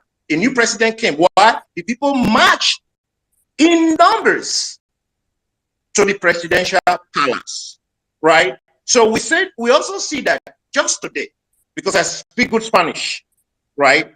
At least the Spanish news, the former Spanish president said everybody should go out for protest, calling Spaniards. Why? Because this party right now who lost the election, he doesn't want to give, he want to, make bad deals with people and break the constitution or maybe infringe the constitution a little bit. This man said no. So this is an example that we call it protest the way it is. So we have to do it, educate people, support people, evaluate it. Those of us who cannot go, those who can go can also go and also teach them. It's peaceful from home. So when we do that, I believe before the Supreme Court case, we're able to make solid noise, and we have to do it very rapidly because we got no time. We lost some months of talking. So I believe that if we come with humility, take correction, take examples, and we work as one, we can be able, just 30 seconds, please. We can be able to follow examples of people who are already few on the ground, like Dr. Barry and some other people, and correct all this we did before, so that we can be able to establish these sports and bans and other protests, strikes, whatever, so that the people are now educated, so that what we have all online, they will also have it offline, and everybody will not be, we will just be self-motivated, and we'll be watching the news, watching the something, and that will drive these people, because this is exactly what Tinubu fears, what the judges fear, when the masses of people, they are talking, they are hitting their pots and pans from their home, and some are on the street strategically. I bet you we will come here at the end after the Supreme Court judgment and say, yes, we did it, and we are empowered. Please join us on our spaces, join every spaces, and talk about this protest, and hand this only one side of talk online. It doesn't work. Do both, online and offline. It is magnificent. And I thank you all for what you'll be doing. Everyone here, you have done your work. This practical part will change Nigeria and also change Africa. God bless you. Thank you very much. All right. Thank you very much, Prof. All right. Thank you very much. Okay, quickly, like where me had said earlier, we'll be running off the space very soon. If you know you're in the speaker section and you intend to speak, ensure your hand is up. By what I can see on my screen, Mr. Kolade, your hand is up. So please go ahead. All right. Thank you so much. Thank you so much, my brother. Thank you, everybody. Ngozi. I said Ngozi. Nelo, thank you. I heard your voice. You see everybody, I greet everybody. Wayme, thank you. Thank you. Okay, so this is it for me. I think we need to be careful. Not that I'm not trying to rebuke anybody. I'm just like, I think we need to be guarded with our all trances. Okay, I don't think we are in a stage of game, blaming game or passing what we did or what we did not do right. Okay, there is nothing like what we did or what we've not done right. We have done what we need to do. Do we need to do more? Yes, we need to do more. That is it. For every stage we get, you re-strategize. For every challenge, look, if you take whatever you may have done, you get it, you will still get an equal reaction from the other side. That's the way life is. So for me, this is it. People come and say, oh, we talk. Whatever has gotten us where we are today It's because of this talk. All of us are saying we talk, talk, talk, talk. I wouldn't have known any space like this if not that some people came on stage to talk. So please, all these talk, talk, talk, talk, talk, let us mellow it down. If we want to bring up suggestion, let's bring up suggestion. If we want to like say this, no. And people have brought different suggestions. People have tried things. Pot and pan, we've been trying it for how long now? For a couple of months. So my own point now is, look, at this point where we are, I don't know, is people that spoke earlier before Prof made a very cogent point. The elders to know what I'm glad today because well, you guys who have brought the elders into the conversation, now things are about to change. What I think we should begin to say now is how do we get hold of these elders and do this planning with them and let us go out there. I have made it clear before today. The only way out of this is for us to make a scapegoat or an example, or for us to show our force. That is the only way out. What we've all agreed on is we cannot do without action, showing action. That is all we've all agreed about. And one thing again we've agreed about right now is I think right now the mode of planning should change. The mode of planning should change. Now what we are saying now is all the civil society, all the students union, all the whatever, now it is not just in court obedience. That is what the reason I'm saying in all of it. It is not just obedience right now. Right now it's about Nigeria. So we should go and get all our stakeholders in Nigeria who do whatever. And I will say again, thank you so much for the for the 1 million match crew. Though I was a bit pissed for just seeing that flyer today. We are organizing something of such a caliber of people on the platform, and we are just seeing it today. That didn't really make me. I didn't feel too comfortable with that. But whatever, you guys, thank you to you. So at this stage where we are right now, it should just go beyond us obedience. Majority, so many of us, not majority, so many of us are outside of the country. The people we are trying to like get to do things, the politicians know the weapon they use against them, which is poverty, make them poor so that they can't think straight. So now let us get everybody back to the drawing board. It is not about what one person have done or what one group did not do or whatever. Let's leave all that. We have a crisis, and that crisis we need to sort out. That is what is happening, and we don't have time. Like Prof, my brother, the last speaker just said, we don't have time. Supreme Court will start their whatever. We don't have time until we make a scapegoat or show this or a show of force. You get it for them to know that the people are there. The people are there. Until that happens, then I also worry about whatever outcome would be. But at least, thank you so much. Thank you so much, my people, for doing this. Now we know that at least the elders are talking at the background and something needs to happen. We need to rescue this country. It's no more just the quote. We've done our part. And thank you for everybody who has been speaking. We should not keep quiet. One last thing I think I want to say. We cannot keep quiet.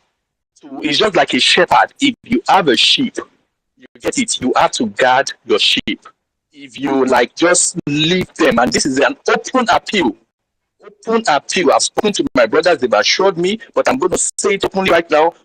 Violent crew team, please, you need to get back online. This is not a time for us. Yes, I know it can be devastating, but we need to get all what we've been doing. We need to get everything back online because we can't afford to let anybody just go astray. Some people are trying to fill up the spaces where they would come and hear that you at least tie them down for hours. They will go somewhere else and listen to other things. That's what we should realize. So please, spaces must go on. The mode of conversation might be adjusted, but spaces should go on. You don't want to leave your sheep. If you leave them for a bit, another person will take over them. Will feed them what you don't want them to be fed on. So that is it for me. Thank you, my people. All right. Thank you very much, Mr. Koladi. Thank you. All right. Quickly. Okay, we have our big brother Ibrahim in the building. So I'll come to Ibrahim just immediately after Celebrity Housewife. Ibrahim is the DG of the Big Tent campaign management team. So he's also part of the guest that we're supposed to have today. Celebrity outside, please go ahead. Okay, thank you so much for the opportunity to speak. I have a number of concerns.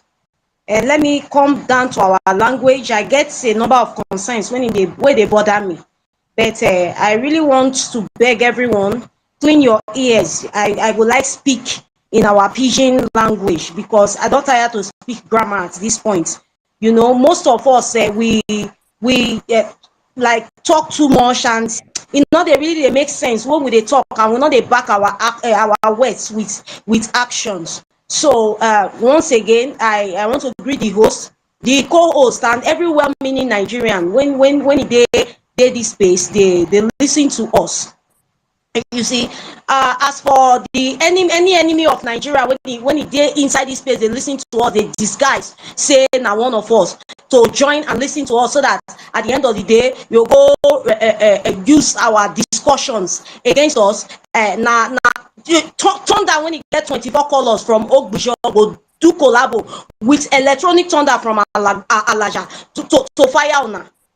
My concern now is this. Why it be say when e come to online, we go plenty, we go dey active. I know a number of persons don raise this issue, but when e reach to come out peacefully in our numbers, we turn to willy, we go disappear. Is it not shameful? Not a shame say with every information wey we get at hand about APC, about INEC, and they still dey show us shege. They still look at us in our face and call us idiots. How long are we going to continue like this? How long we go tolerate and even persevere before we go take action? Let me talk about my own state. The other day, we agreed to come out, but we were only 4 that showed up, and with courage, we did what we needed to do. Without the crowd, we did what crowd was supposed to do, which is not really good. There is a parable for my language when he say abotu onyegboroe. It means say na crowds na dey tie craze. The people we are dealing with, they are not normal people. They are insane, they are mad people, they are ready to do anything. So we need our numbers to handle them, to tackle them. Now, another concern is this.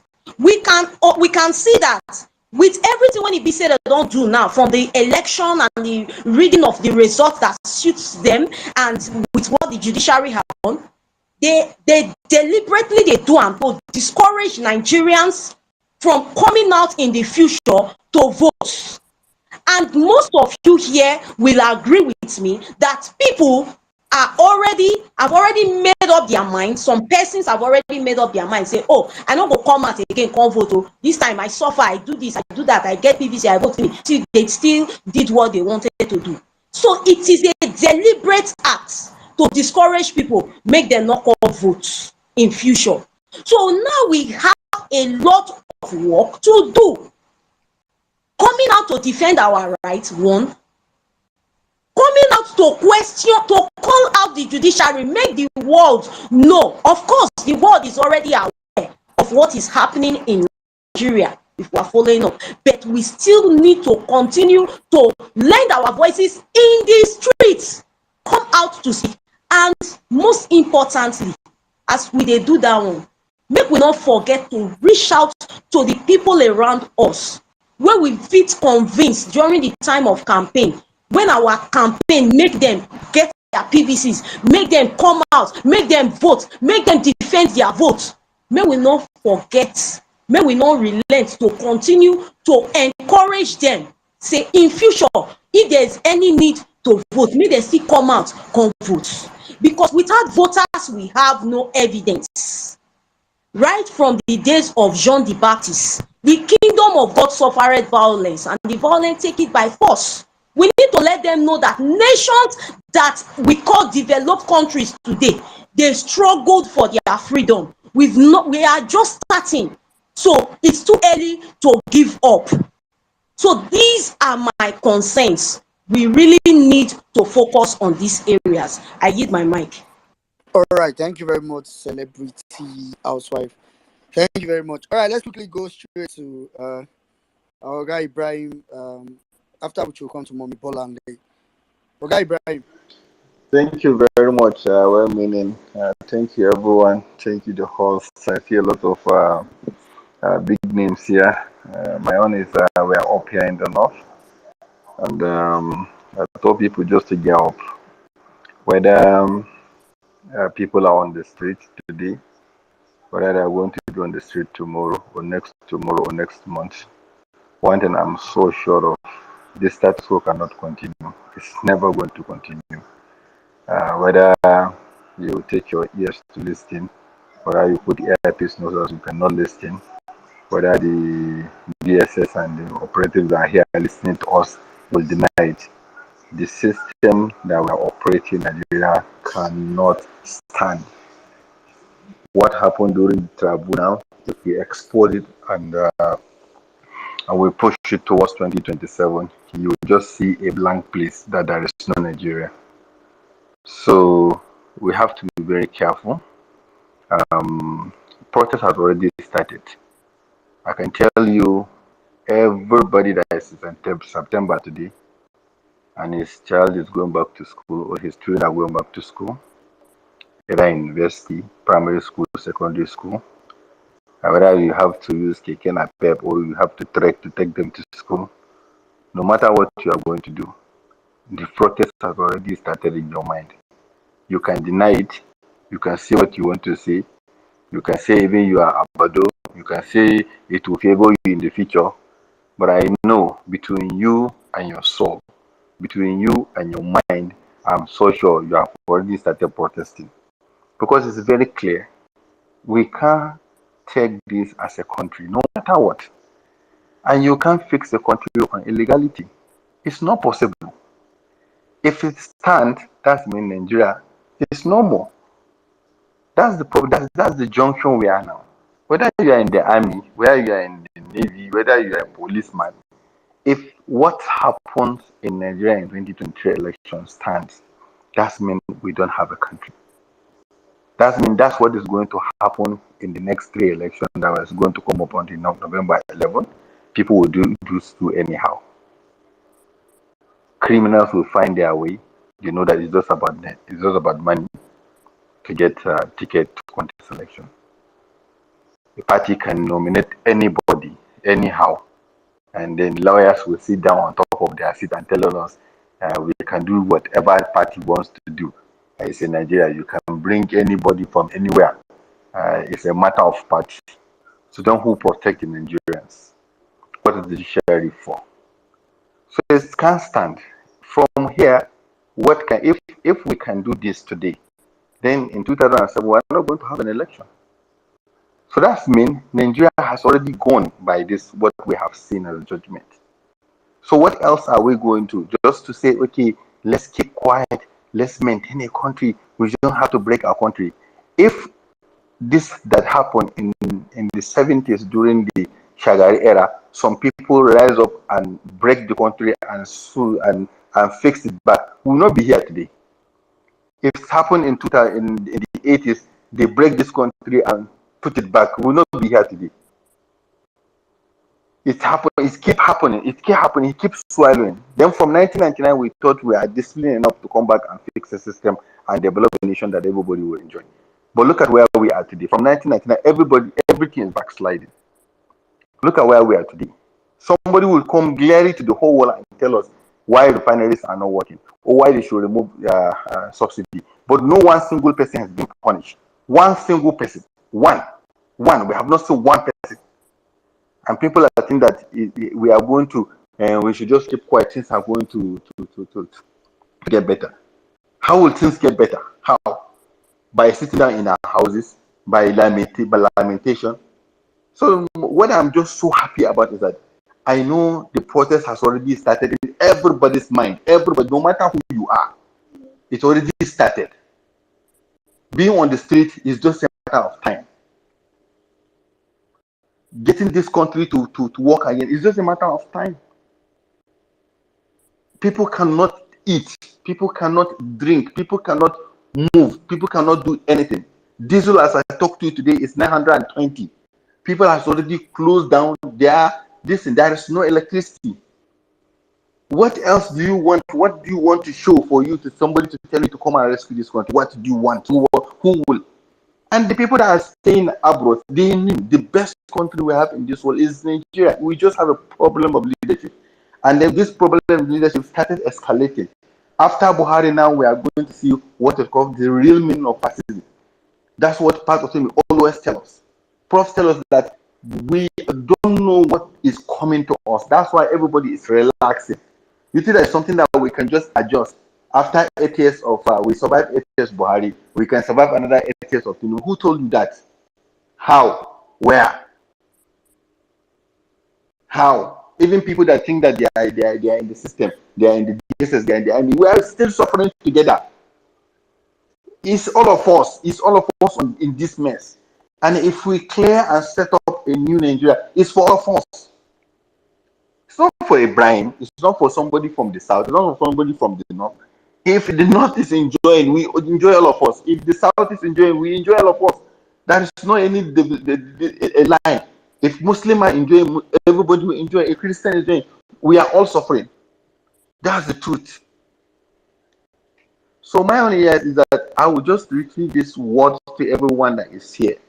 The protest has already started in all of us. It started in the houses, it's in our heart, it's in our school, it's in our everything. The one that we are waiting for is the street one, and it's going to come. Whether we organize ourselves to get ourselves ready, people that are in the medical to get themselves ready, people that have money to get themselves ready, people that can provide blood to get themselves ready. Our own is to do what is supposed to be crystal clear. Nobody hates Tinubu. Nobody hates APC. What we hate is the Nigeria that these people are giving to us. We all work for APC. But what everybody is saying is that the Nigeria, the direction we are going now, it cannot be sustainable. I saw Nigerians celebrating that they lifted bank for us to go to Dubai. To do what in Dubai? What is Emirates Airline? How many airlines do we have? How many airlines do they have? And we are celebrating. What is? I said even this morning I was asking some of my colleagues. I said, please tell me any benefit. What is coming to if we do this? What's the big deal? What are we going to earn? What? We still pay them their money. How many of our flights pass through there? What are we going to pay? What are we going to get? It's people that go to Dubai for medical tourism. People that go there to spend money, buy champagne there. What is made in Nigeria? Did they open for us to be carrying groundnuts? Are we supposed to be taking? What are we taking? They didn't put it a quota for us to bring Nigerians that are going to participate in their economy. What are we going to benefit from? So sometimes I get confused when I see people just trying to show things that are not there. But the protest is already here. This is where we are. The elite can think of anything that they want to think. But I know that there's a big disconnect between the elites and the masses. Also, we talk to them. We talk to them on radio. They call in, we listen to them. We walk through the streets, we hear what people are saying. So people can think whatever they want to think. You can say whatever you want to say. But it's a movement that nobody can stop it. It is here, and we are going to get back our country. Whether how it's going to happen, how we are going to do it, I know a lot of people are talking behind the scenes. But this is an assurance. I can say it for free. Everybody can hear me from here. Because the only thing that keeps peace is justice. And there is no justice in Nigeria. I yield my mic. All right. Thank you very much. Thank you very much, Mr. Ibrahim. Thank you for that. All right. Let's quickly go to Mommy Bolanle. Mommy Bolanle, please go ahead. Good evening, everyone from my side. Greetings to the 1MMC team. Thank you for hosting this. Greetings to all those who have spoken. Sister Hilda, Dr. Barry, Mr. Ibrahim, I listened to Pat Utomi. I mean, it's like all of the people who have spoken and have spoken well. It feels like we kind of all are in agreement here. And the agreement is remaining quiet is not an option. And 8 years of Buhari that a lot of people have spoken about as being bad will pale into insignificance compared to this particular man who's in Aso Rock. And I say that with every sense of responsibility as a Lagosian who knows what state capture looks like. When somebody who came from America, who we don't really know his pedigree or anything else about him, and suddenly, before our very eyes, Lagos State became his own personal bank account, and every instrument of government in Lagos State was at his behest. So you can't do anything without his say so. And I can't even wrap my head around the very thought of it being done on a federal level. Here's the thing, and I say this, I make no apologies for it. I have been somewhat quiet. I have been somewhat in a pensive mood over the last couple of weeks. Not so much because of the judgment that we got from the PPT. No, I was expecting that. I think what first silenced me was the extent to which they were prepared to turn the constitution on its head, and basically bin the electoral act that we all had taken time to read and take cognizance of. Right? I think I was more disappointed when I didn't see Nigerians as angry as I was, and I kept on saying to myself, hold up. It takes one person to start to get onto the streets and say, actually, no, enough of this. And that one person, another person joins, and another person joins. But even when we seemingly were planning it, right, it didn't happen.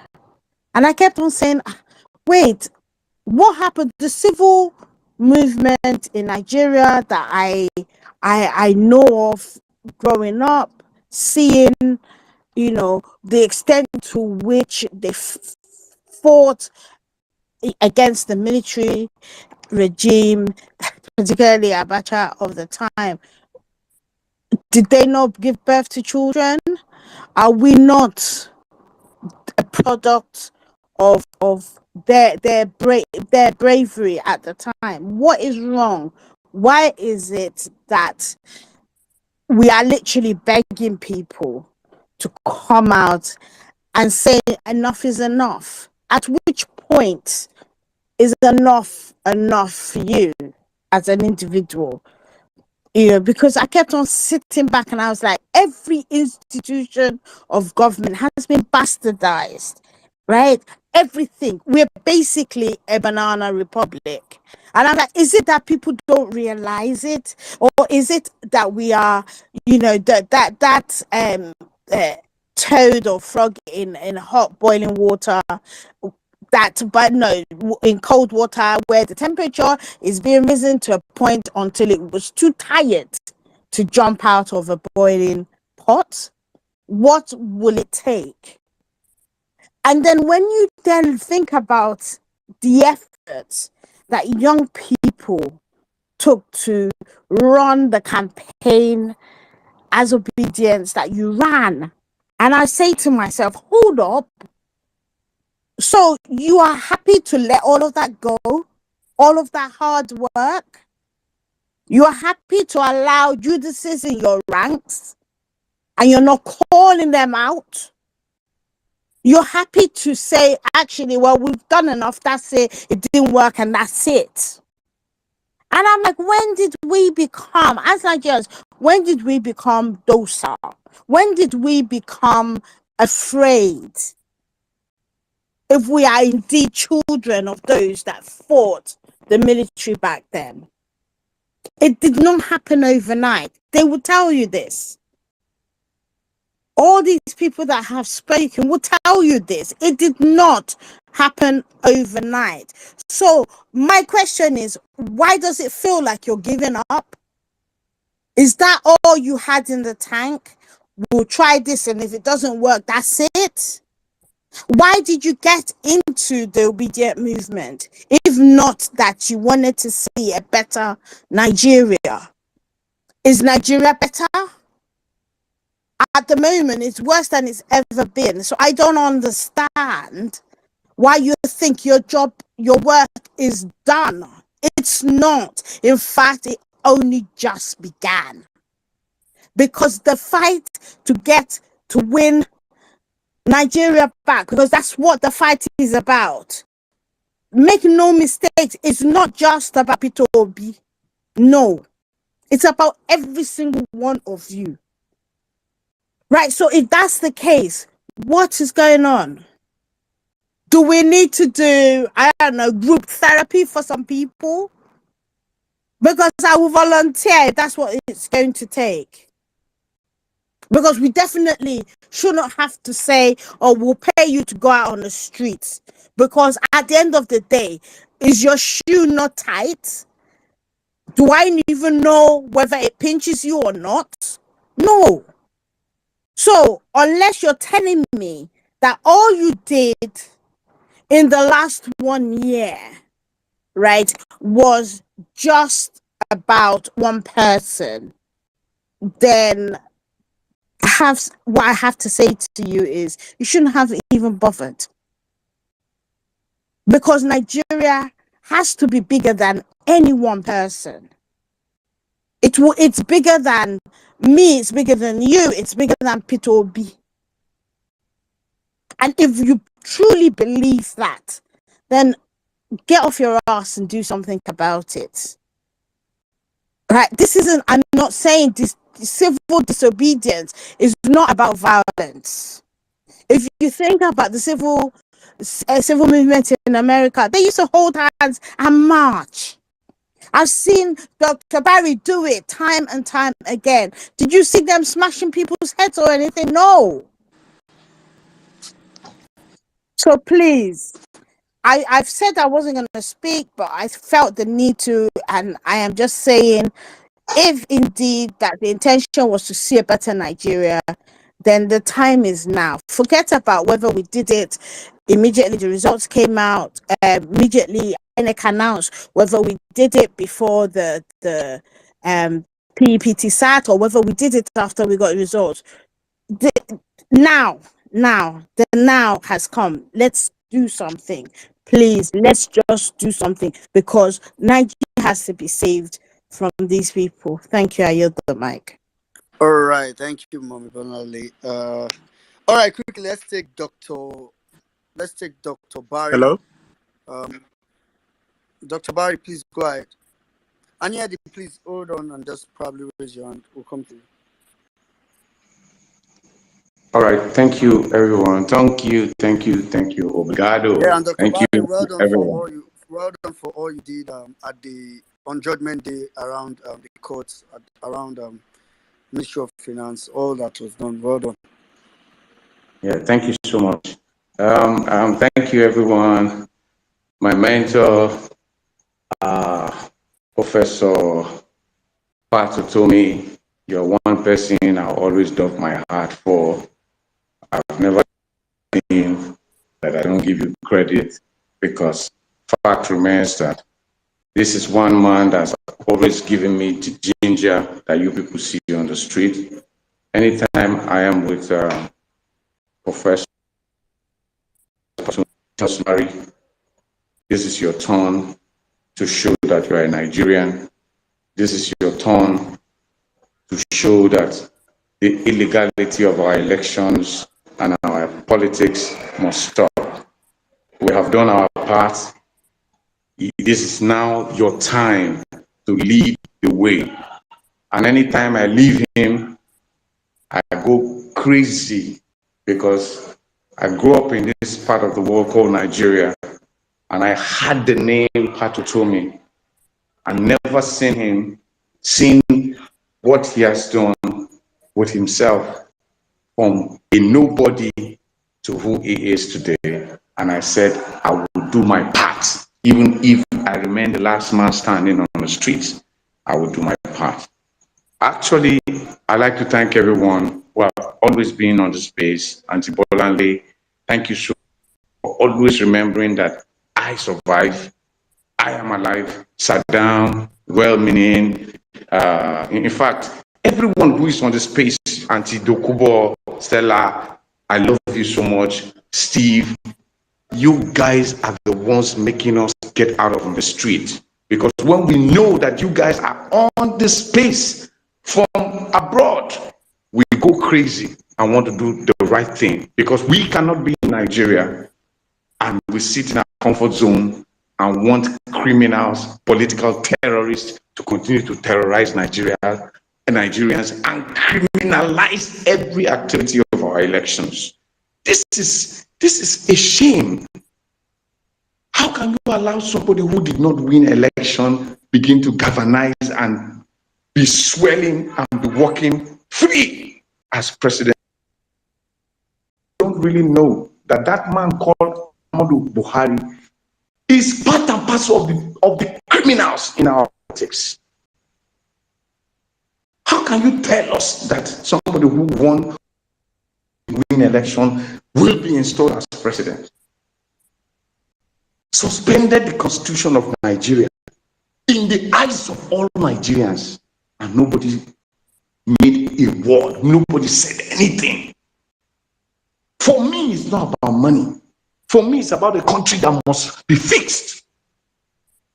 If you don't come out and support this wickedness that must stop, the movement that must stop the wickedness that we see in this country. Let me tell you, no matter how much you think you have, you're on this space, your children will serve them. Your children will serve them, God forbid. If you don't want your children to serve them, show yourself on the street when the clarion call comes. Listen to your national anthem. Arise, O compatriots, Nigeria. Nigeria's call must be obeyed by the obedient. That's why we stand up. And that's why I'm not afraid. And that's why I'm calling people like me who are in their houses to step up, get the sneakers and step up to the streets and show them that we can overturn. We can overrun them. We have done that peacefully. We will continue to be peaceful. Anyone who thinks Nigeria is their property, they lie. Nigeria belongs to all of us. No Nigerian is more Nigerian than any Nigerian. Don't let anybody deceive you and tell you you'll be shot. Nobody can shoot you.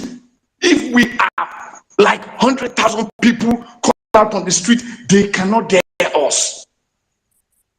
Do you think you can dare 100,000 people? We had a collabo protest with the NLC some months ago, some days ago, some weeks ago in Abuja. Like 40,000, 30,000.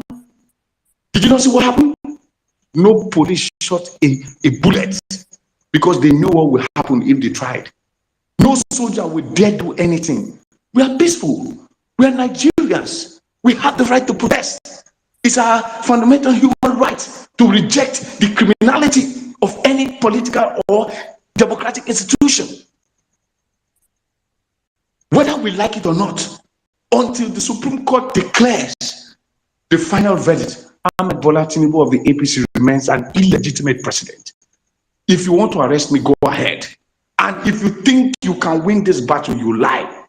Nigerians are ready for you. We are ready to come out. We are ready to speak the truth. We are ready to fix this country. We are tired of the stealing, the looting by some few people who think Nigeria is bigger than, they are bigger than Nigeria. I am from Delta. Behind my father's house in the village, there's a borehole. I mean, there's an oil well that's drilled. Guess what? The oil well does not belong to anyone in my family. The oil well does not belong to anyone in my village. The oil well does not belong to anyone in my local government. The oil well does not belong to anyone in my state. The oil well belongs to somebody, one criminal in Taraba State. Is it done? Is it done? And you think you can guard us to the end? This is a warning, though. If you think you can kill me, go ahead. A man dies but once. You kill me, remember that the person who kills me cannot last more than 7 days. He must die. It is a clear manifestation. It is not a threat. I am saying it to any goddamn person on this space. The only way to stop me from talking is killing me. And if you kill me, get ready to die in 7 days. And you will not die alone. You and your generation must be wiped. That one is clear. I am not killable. And you who has sent that person to kill that Dr. Barry must also die.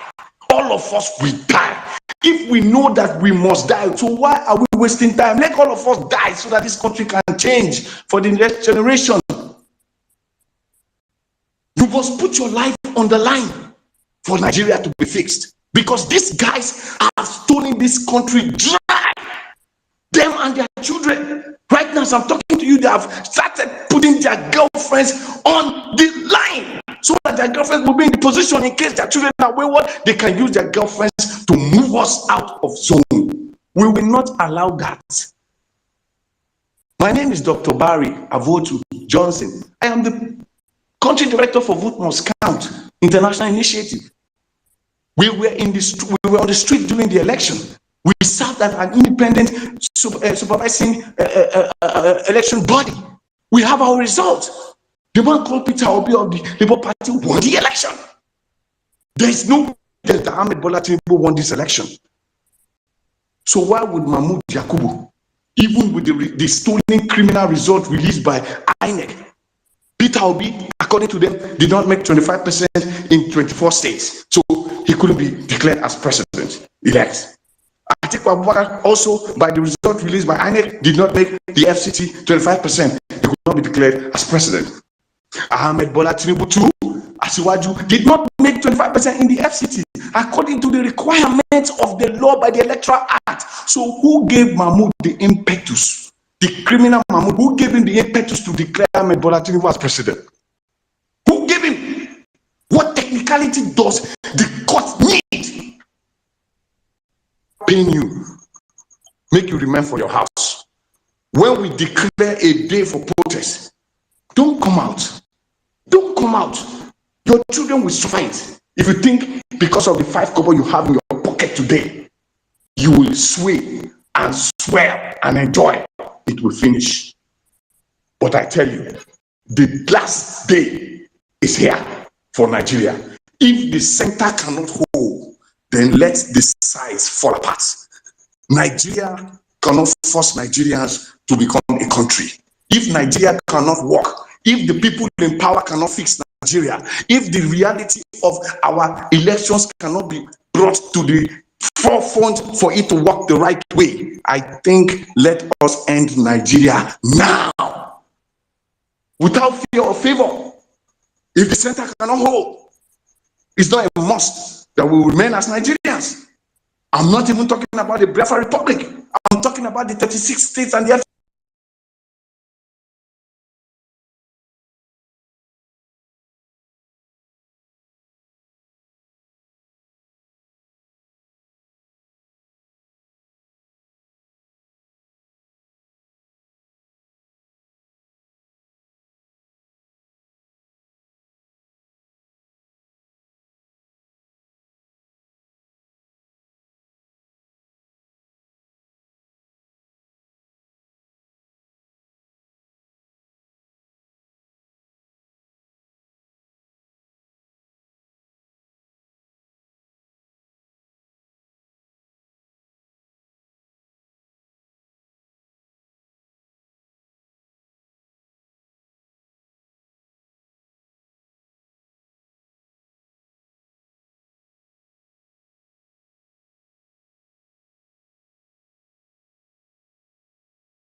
Biafra Republic. I'm talking about the 36 states and the